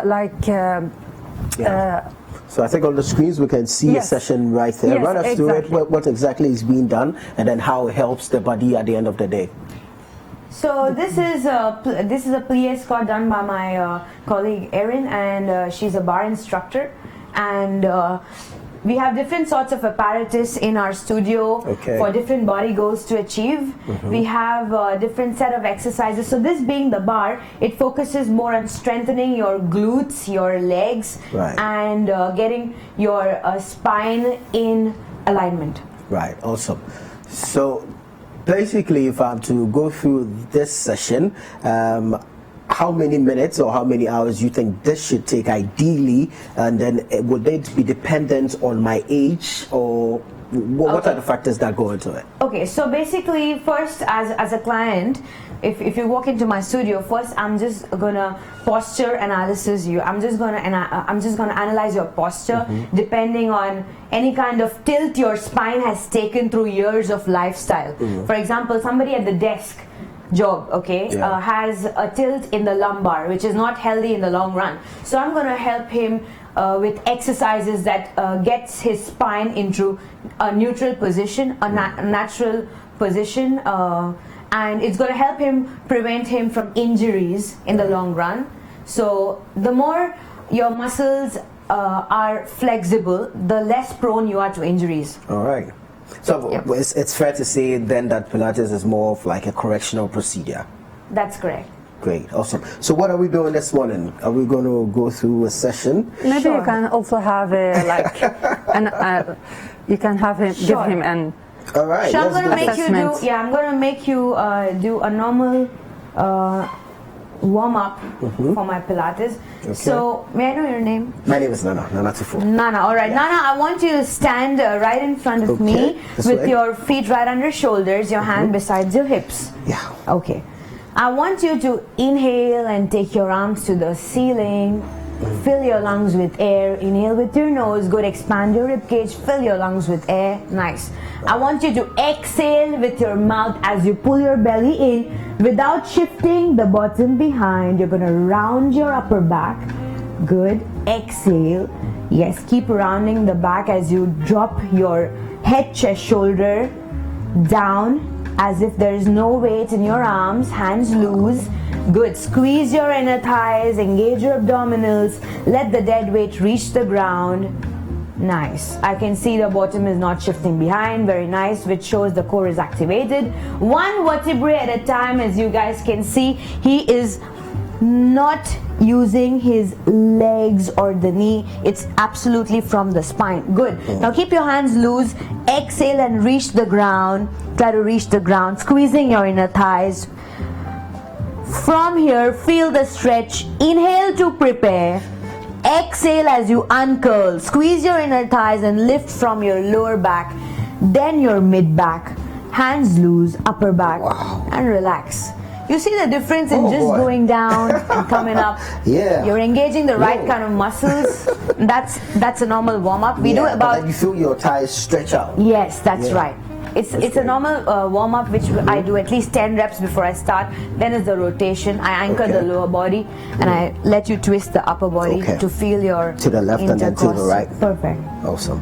Awesome. So we have a series of workouts like this, and again, it depends on each and every person because we have different body types. Exactly. So I cannot give same exercises to different Okay, so you people. tailor the exercises Perfect. to It's meet. customized, exactly. Okay, so you do the posture analysis and then it informs you on what specific exercise to That's right. take your clients through. Awesome. So what else are we going to do this morning? So next I want you to do the rotation. So I want you to keep your feet shoulder distance apart again. I want you to leave your arms loose. You will anchor your heels on the ground without moving them. And as you exhale, I want you to twist your upper body from left to right. So feel free on the upper body, and you will prevent the lower body from moving. So do you feel the squeeze in the sides? Yeah, right here. Good. I want you to do 20 of these as you enlarge your diaphragm with the breathing. So exhale hard to feel more squeeze in your obliques. Keep going. Hands loose. Now let your cervical to your lumbar feel the rotation. Feel free. So what does this do to the body? So this is going to activate your core muscles. It's your transversus abdominis and your rectus abdominis, and also targeting your internal and external obliques. Okay. There are few more movements which I would incorporate with this. So I want you to keep your legs wide, knees turned out, feet turned out. And I want you to bend the knees, let your toes follow your knees. Knees going out, keep your back straight. And I want you to keep your arms stretched. Now as you inhale to prepare, I want you to bend one knee and flex the toes of one foot, and you go down all the way as you inhale.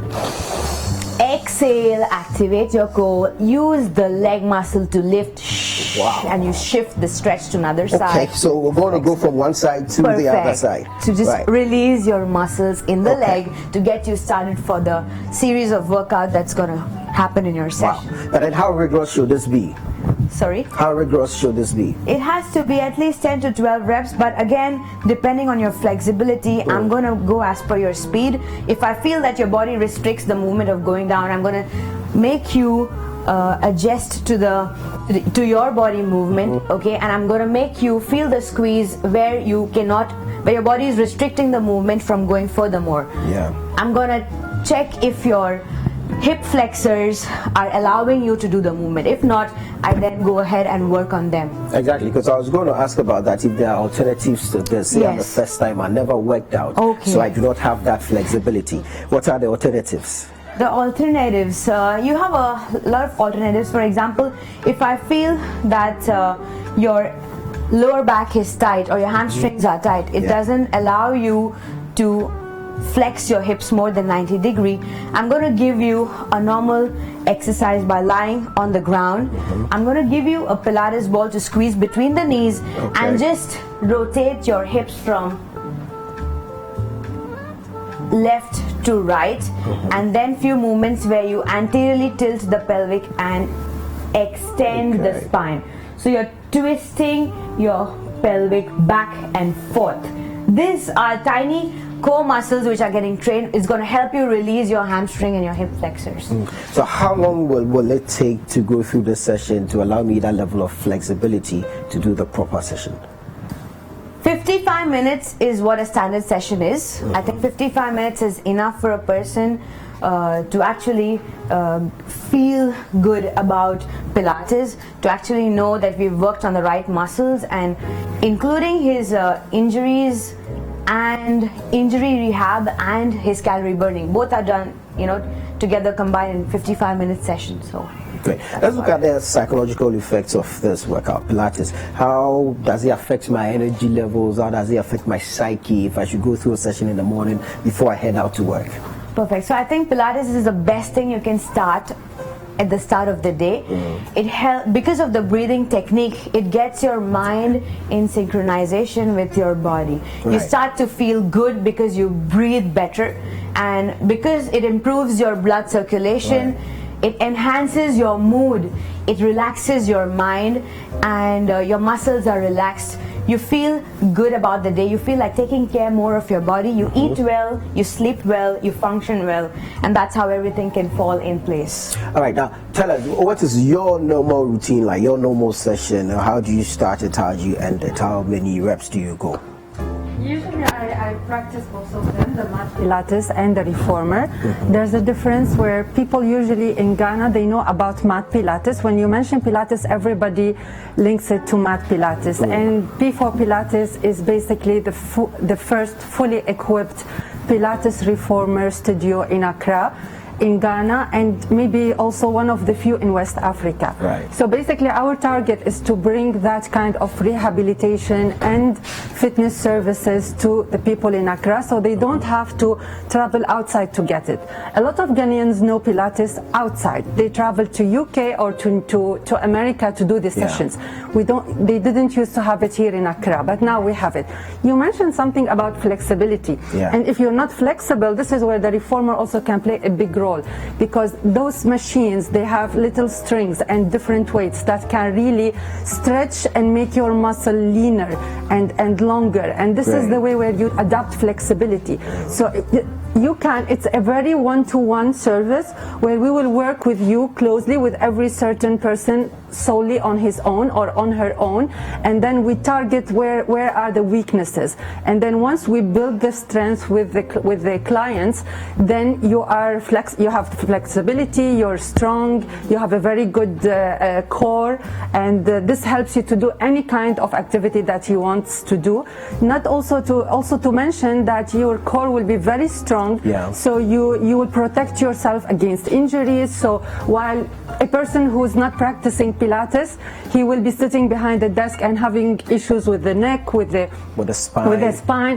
But the person who practices Pilates regularly, you will see that it's totally different with him. The body is flexible, he has lean muscles, he can protect himself against injuries. So it's like a daily routine that can help you to protect yourself and to really boost your immunity system. Great.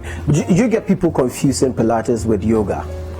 Yes, sure. A lot of people think especially the mat Pilates. Yes, because there are kinds of yoga that have some mat activities that is similar to the Pilates, but actually it's totally different. Maybe yoga has more of the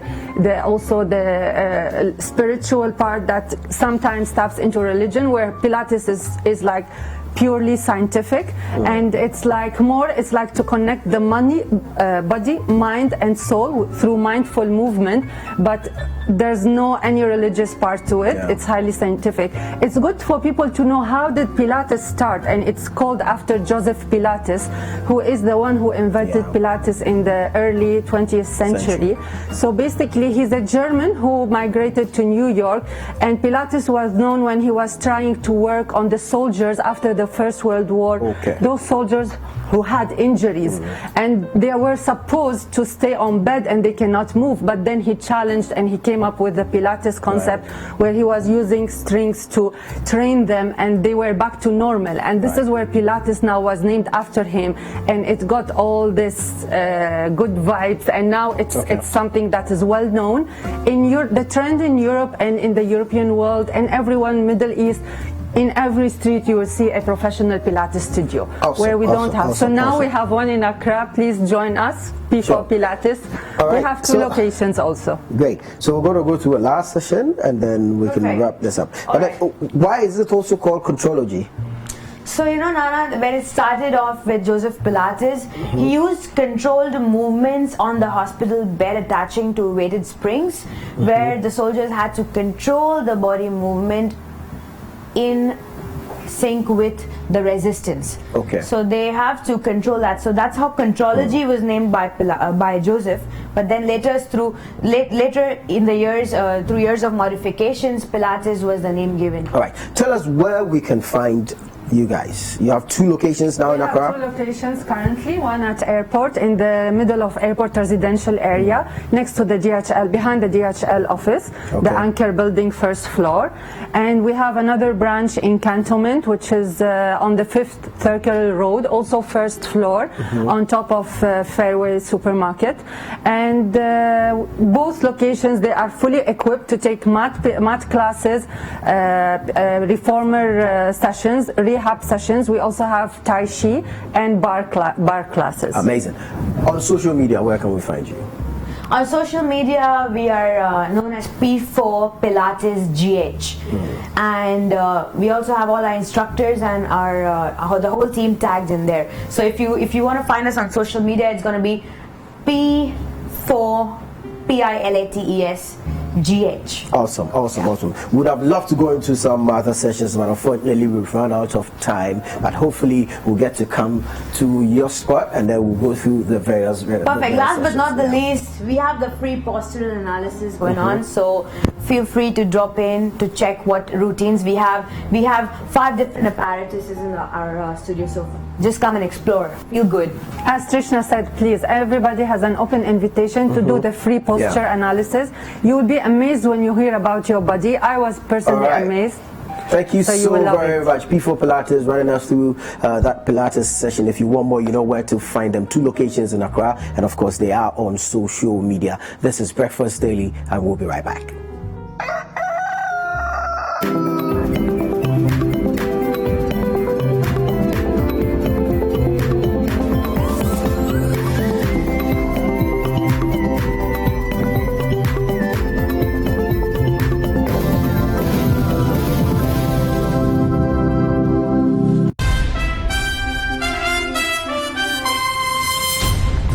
Comprehensive news. The City Newsroom at 8 p.m. on City TV is your most engaging news bulletin on TV. It's a very that's too bad. The youth are still throwing stones. They are still throwing stones here into our direction. And can I come in? I want to come in. Okay. Telling your stories better with correspondents covering every corner of the country. Getting access to potable water is a daily struggle for residents of Kakichekopi and Balekopi communities in the Ada East district of the Greater Accra region.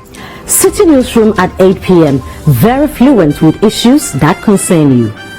This inquiry me come from Mr. Rabbi. Someone is here.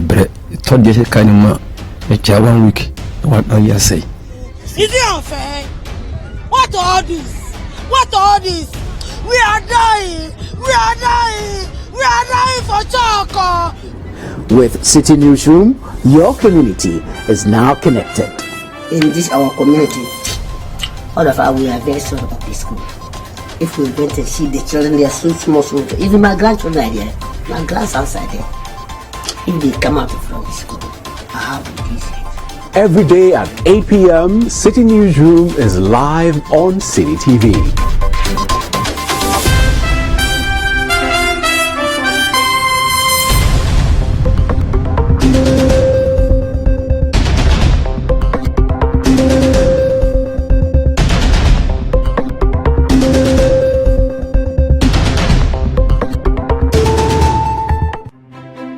Imagine if you can get all the understanding on some of the difficult subjects you struggle with in school. As a student, do you feel dissatisfied with how hard it is to figure out the subjects you're learning? Or as a parent or guardian, do you worry that your child is struggling to understand some of the subjects in school? Well, now you don't need to sign up for extra lessons or tutors. Simply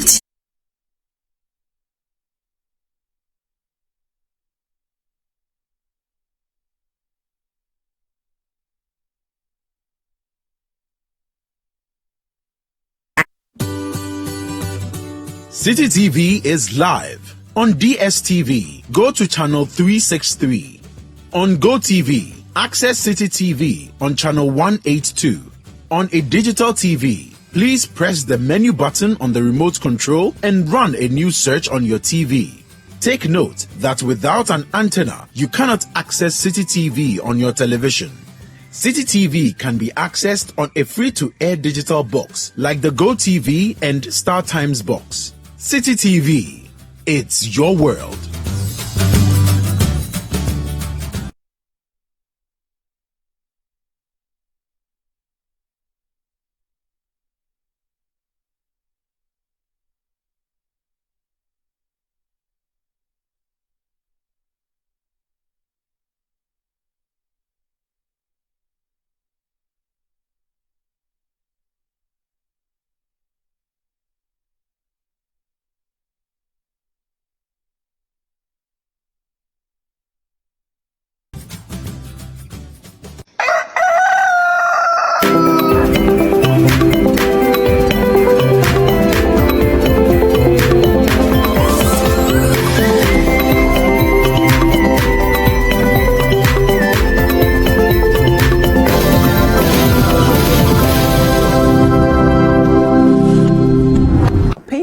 like a pro, where do we even start from?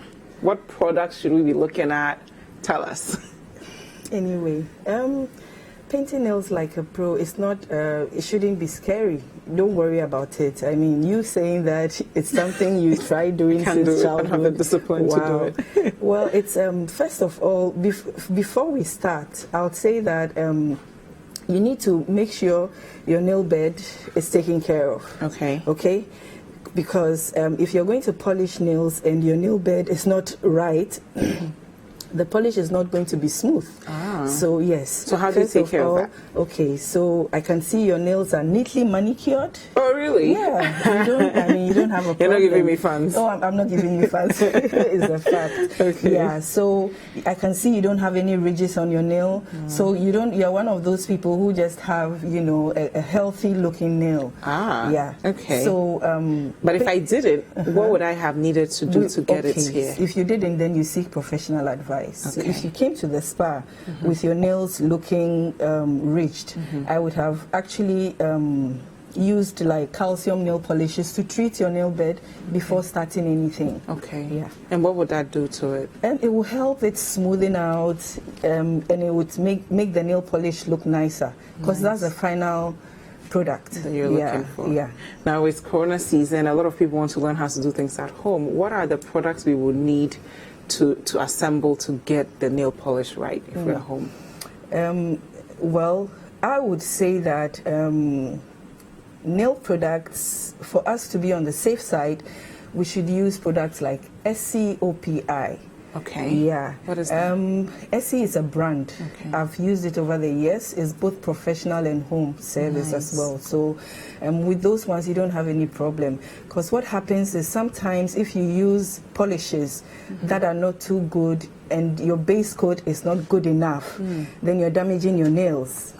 Exactly. Okay. Exactly. So base coats and good nail polishes, is the way to go. Okay. So I recommend SC and OPI. Okay. Yeah, I've used that over the past years and it's worked very well for me. Yeah. Now, what tools should we have at home? Because a lot of us just take the nail polish and we're good. We just plaster it and we're done.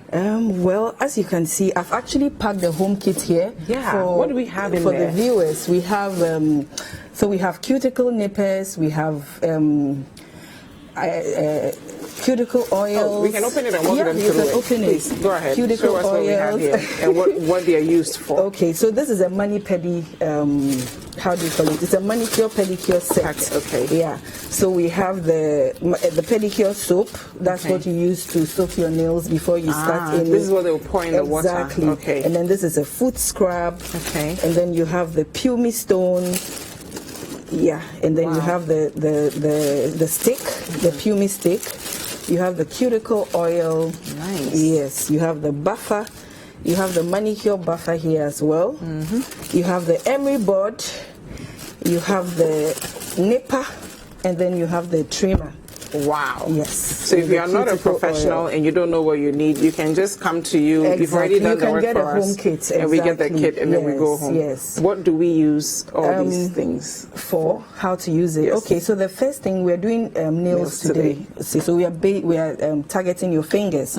So the first thing you do is you use the antiseptic. Okay. To sterilize and sanitize. Okay, before we start anything.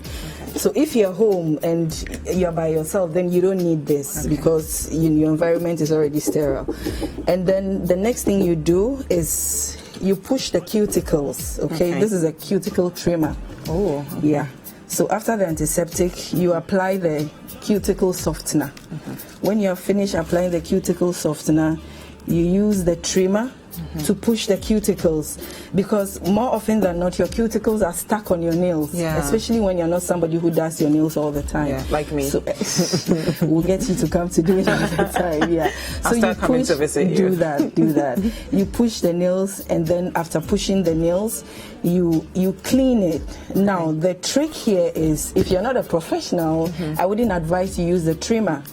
You should just push it and clean around the cuticle. I try doing it at home and then I end up peeling my skin. And it's not good, it's not healthy. You don't want anything, any complications. So you make sure you just push it and then just make sure the cuticle is above the nail so that it breathes. Reason why you're doing that is because you want your cuticle area to breathe. I love your nails, by the way. Thank you. So after that, you clean and then you wash your hands. So you take care of the dead skin around your cuticle. You wash your hands. Now, polishing like a pro, that's tricky. Let's get into it. We're going to paint like a pro. That's tricky, but we can all do it. So Noel has all these, goodies for you if you want to do it at home. It's right there. Yeah. Okay, so what I'm going to do now is immediately you finish doing your main manicure, you have to use alcohol. What the alcohol does is just to dry your nail bed out so that when you apply base coats, nail polish, top coat, it stays longer. This is where the trick is. If you don't clean it properly with the alcohol, to make sure that your nail bed is dry. Imagine you put anything on it, it's just going to stay there for just a little while, and the dirt is going to also sit on. So after that, you clean the nail with alcohol, dab it, and then, do you want me to wear the polish for you now? Of course, I'm like, so I've been waiting for this. We do that with all the nails, quickly, at home, but thorough. Yeah. When you finish cleaning the whole nail bed, you use your clean towel, make sure you get the excess alcohol off. I mean, it evaporates anyway. So when you finish doing that, you now take your base coat. Okay, so this is my holy grail. This base coat makes your nails, set for 2 weeks. Wow. Yes, without chipping. So you have to use a very good base coat. This also has calcium in it, so it's good for your natural nail bed. So this is a manicure base coat, not just any ordinary base coat. Because if you have artificial nails on and you're wearing ordinary base coat, that's fine. But for your natural nail, we need to protect your nail before we put the nail polish on. So we'll do the base coat. And when you're applying base coat, make sure that you apply it not too close to the cuticle. Why? Because reason being, I don't want it to look smudgy. What is going to happen is, because you're not a pro and you're doing it at home, always make sure by your nail walls you leave a little space. Yes, so that it's nice on the eyes. So you're going to show us how it's done, guys. So get out your base coats now. Yes. So base coat application is pretty simple. You dab the brush. You can see what I'm doing. I'm making sure, viewers, make sure that you press the top of the brush, against the bottle, so that this whole side doesn't have any polish on. Reason why I'm doing that is because if the nail polish is on the brush and you don't dab it halfway, what is going to happen? It will run. So if I just put it on, it will flow. It will just go over everywhere your skin and smudge all over. So make sure you always do that. Take it out of the bottle. You need to rest your nail, and then you go from the middle down. Exactly. And make sure whilst you're doing that, you're not going over the polish you have already put on, because it dries very fast. I can see it's already drying. If you don't work fast with it, and then again, you are not a pro. Exactly. If you're doing it, just make sure when you do the first application, you don't go over it again, so that it doesn't have those ridges and bubble air in there. Well, guys, I'm getting my nails done from the boss herself from Marie Noel Spa and Salon. If you have any questions about polishing your nails like a pro for her, let us know. The hashtag is Breakfast Daily and the WhatsApp line is 0550-585832. Just because we are not in normal times does not mean we shouldn't look good. And she already has a packet for you if you want to take it home and do it yourself at home as well. So we've done the first part. And how important is it to use the base coat before you use whatever colorful polish you want to use? Well, continue. Yeah. So base coat, basically what it does is it protects the nails and it adds more nutrients to your nails. So this is not just an ordinary base coat. This is a calcium-based base coat. So if, say, you have thin nails, brittle nails, and you use this base coat, it's going to strengthen it, and it will make the appearance look better. So even shopping for nail polish, you should use calcium-based nail polish, and you should use chip-free nail polish, because if you're using calcium-based and it's not chip-free, it might still chip you. Well, then you're just using it on your natural nails without actually applying a regular nail polish. Exactly. Because my nails sometimes they chip off. Okay. Like they'll be peeling off. Okay, so for someone like you, with your nails chipping, are your nails brittle? You wouldn't know. Okay, do they fall off? You need to see a professional. You have to. You have to. No doubt about that. You have to. Yeah. So if, let's say, you're one of those people whose nails just fall off without any reason at all, then you have to use a calcium. Sometimes you even have to take calcium pills to help grow your hair, your nails, because every individual is different. What you have at hand, maybe I don't have it, you know, so we just have to help ourselves.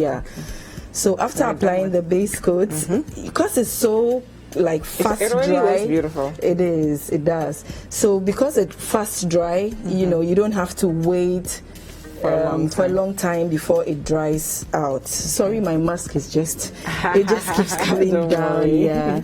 Okay. So looking at your nails, you don't typically have a big nail bed. Yours is medium. Okay. So what happens with people like you, and for you not to waste so much time, we use nail brushes that are quite big. Okay, so the reason why I brought this too is to show you the difference. So for viewers, if you have small nail bed, make sure you use brands like Essie, because the brush is smaller than the OPI brush. You know, you need to take all that into consideration, because if you use a big brush, imagine you're using a big brush on a small nail. What is it going to look like? The nail polish is going to smudge and go overboard. Not to say you can't, you know, clean or use a medium brush for you. So we come back. Viewers, please make sure when you're wearing the polish, same application we did with the base coat, we're doing with the nail polish. Okay? Make sure you dab the edge of the brush. Then you just have one ball. So you start from the middle all the way down. Don't brush over it. Come to the side. And then the next side. There you go. Wow. So you don't have any smudge. You know, it's not outside the nail wall. Everything is just beautiful. Exactly. So we make sure we keep the nail polish not too close to the cuticle, not too far away, but just so, you know, it's easier and nicer. And make sure when you're applying the nail polish, when you come all the way down, make sure you come to the free edge of the nail so that the whole nail bed looks nice. Wow. How do your clients feel when they are done after a visit and they just look beautiful? Oh, they're happy. They're happy, and it's a relaxing. I mean, it's relaxing. It's good. It looks good. The outcome is always nice. They're happy. They are in heaven. Yeah. So in this Corona season period, how important is it for us to know how to do these things ourselves? Of course, I think for the first 2 visits, we should probably see a professional like you till we know exactly what we are doing. Okay, so good question. I just took delivery of this product. It's a humidifier. It's called Sanze. Good Air Sans. Yes. What it does is it has a tablet. You drop it in, It's a C102 tablet. It's a, how do you call it, a chloride. Okay. It disinfects the air and then it kills the virus. Nice. So once you come in to the spa, you are already in a sterile environment. Nice. And then, I mean, so that when people are coming to the spa, they are confident that, you know, they are not going to interact with and the ladies. There you guys have it. This is the experience you're going to get. Exactly. Wow. Yeah. So it's gorgeous. Thank you. Wow. And what made you choose this path to help everybody look beautiful, not just women? Absolutely. Because men go to the spa as well. Men need to everybody needs to, exactly, grooming. It's important. It's good for our mental and emotional health. It is. I agree. I agree. How long have you been in the space? I've been it's over 2 decades now. Jesus Christ. First of all, you're gorgeous. Thank you. Yes, I've been in the spa business for 23 years now. Wow. Yeah. Wow. Yeah. What are your, how has it grown over the years? Do you think Ghanaians are now paying more attention to? Oh yeah, a lot of young people, old people, you know, I have the ages from 18, even 16, all the way up. I had, my oldest client was 90. Wow. Yes. Now, I'm receiving a message from a viewer called Richard Mensah, who has a very big crush on you, and he's wondering if you can tell him your age because he's so smitten.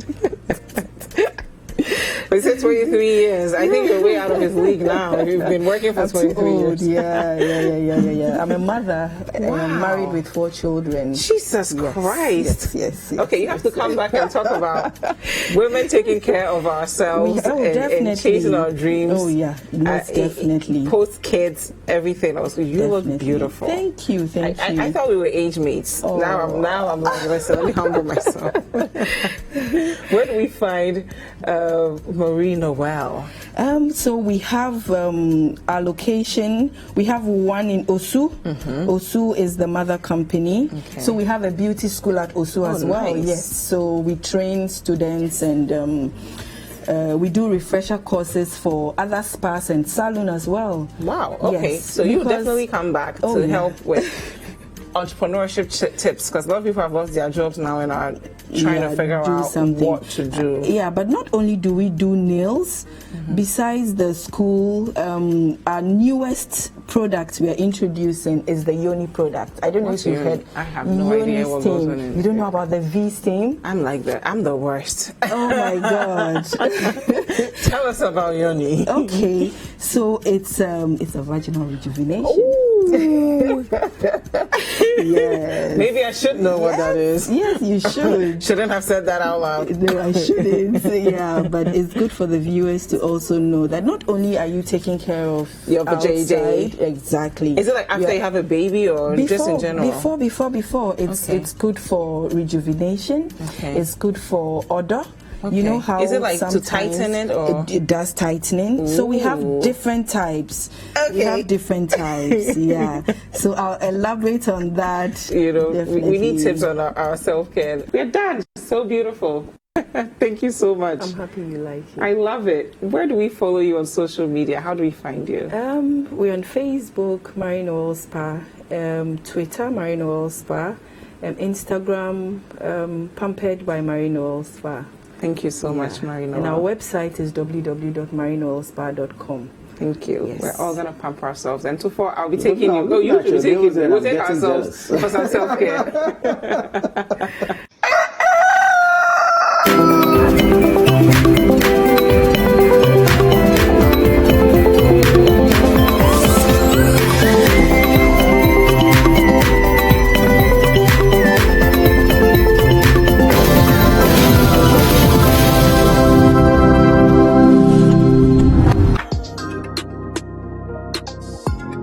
Hi, I'm Joey. I teach in a second cycle institution. I currently stay with a colleague teacher, and we're good friends. Even though we're both married, we don't stay with our wives. After staying together for a while, I've discovered that my friend is a chronic womanizer who constantly cheats on his wife.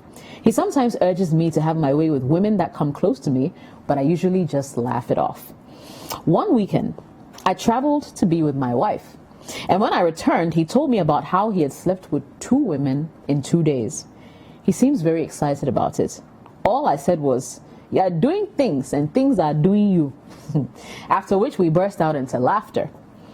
My worry is he may contract an STD and infect his wife. I've tried to advise him, but he doesn't seem to care. I want to tell his wife, but I'm afraid of what will happen afterwards. Should I mind my business or play the Good Samaritan?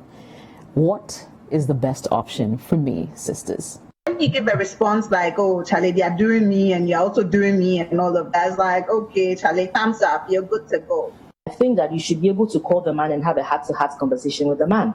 For me, snitching in this one, whether it's bro code or whether it's family code or whatever, it's not my business. It's zilch.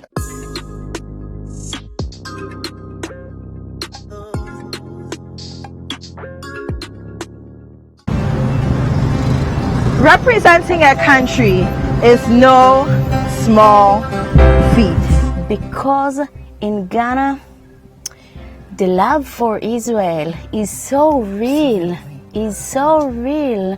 People are nursing it from home, from churches, and then you are walking in such a positive atmosphere and all the doors are open for you. View the lives of the diplomats in Ghana through their very own eyes and see how they make Ghana their home. I always loved it. I love the remains of African culture in Brazil.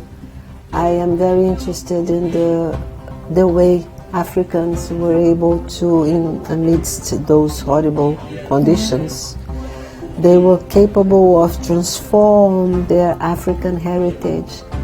Join me, Apioko Sarah Mashong Abe, on Diplomatic License every Saturday at 5 p.m. only on City TV.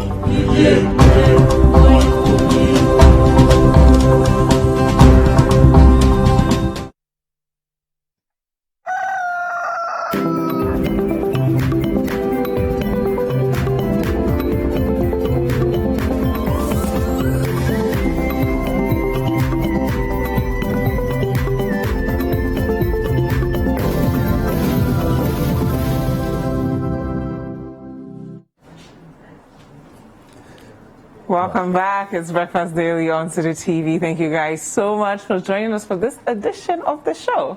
It's been a really interesting one. I mean, we've had and seen so much. I mean, it's been a I liked what you were doing there in your outfit. Thank God it wasn't me. I know, right? Maybe I'll join you one day. Yeah, sure. My name is Dziffa, Ametam. And my name is Tuffour. Remember that the coverage of the mid-year budget review presentation will be live right here on City TV. Stay safe, stay informed. We will see you same time tomorrow. Enjoy your day. Bye-bye. Adios.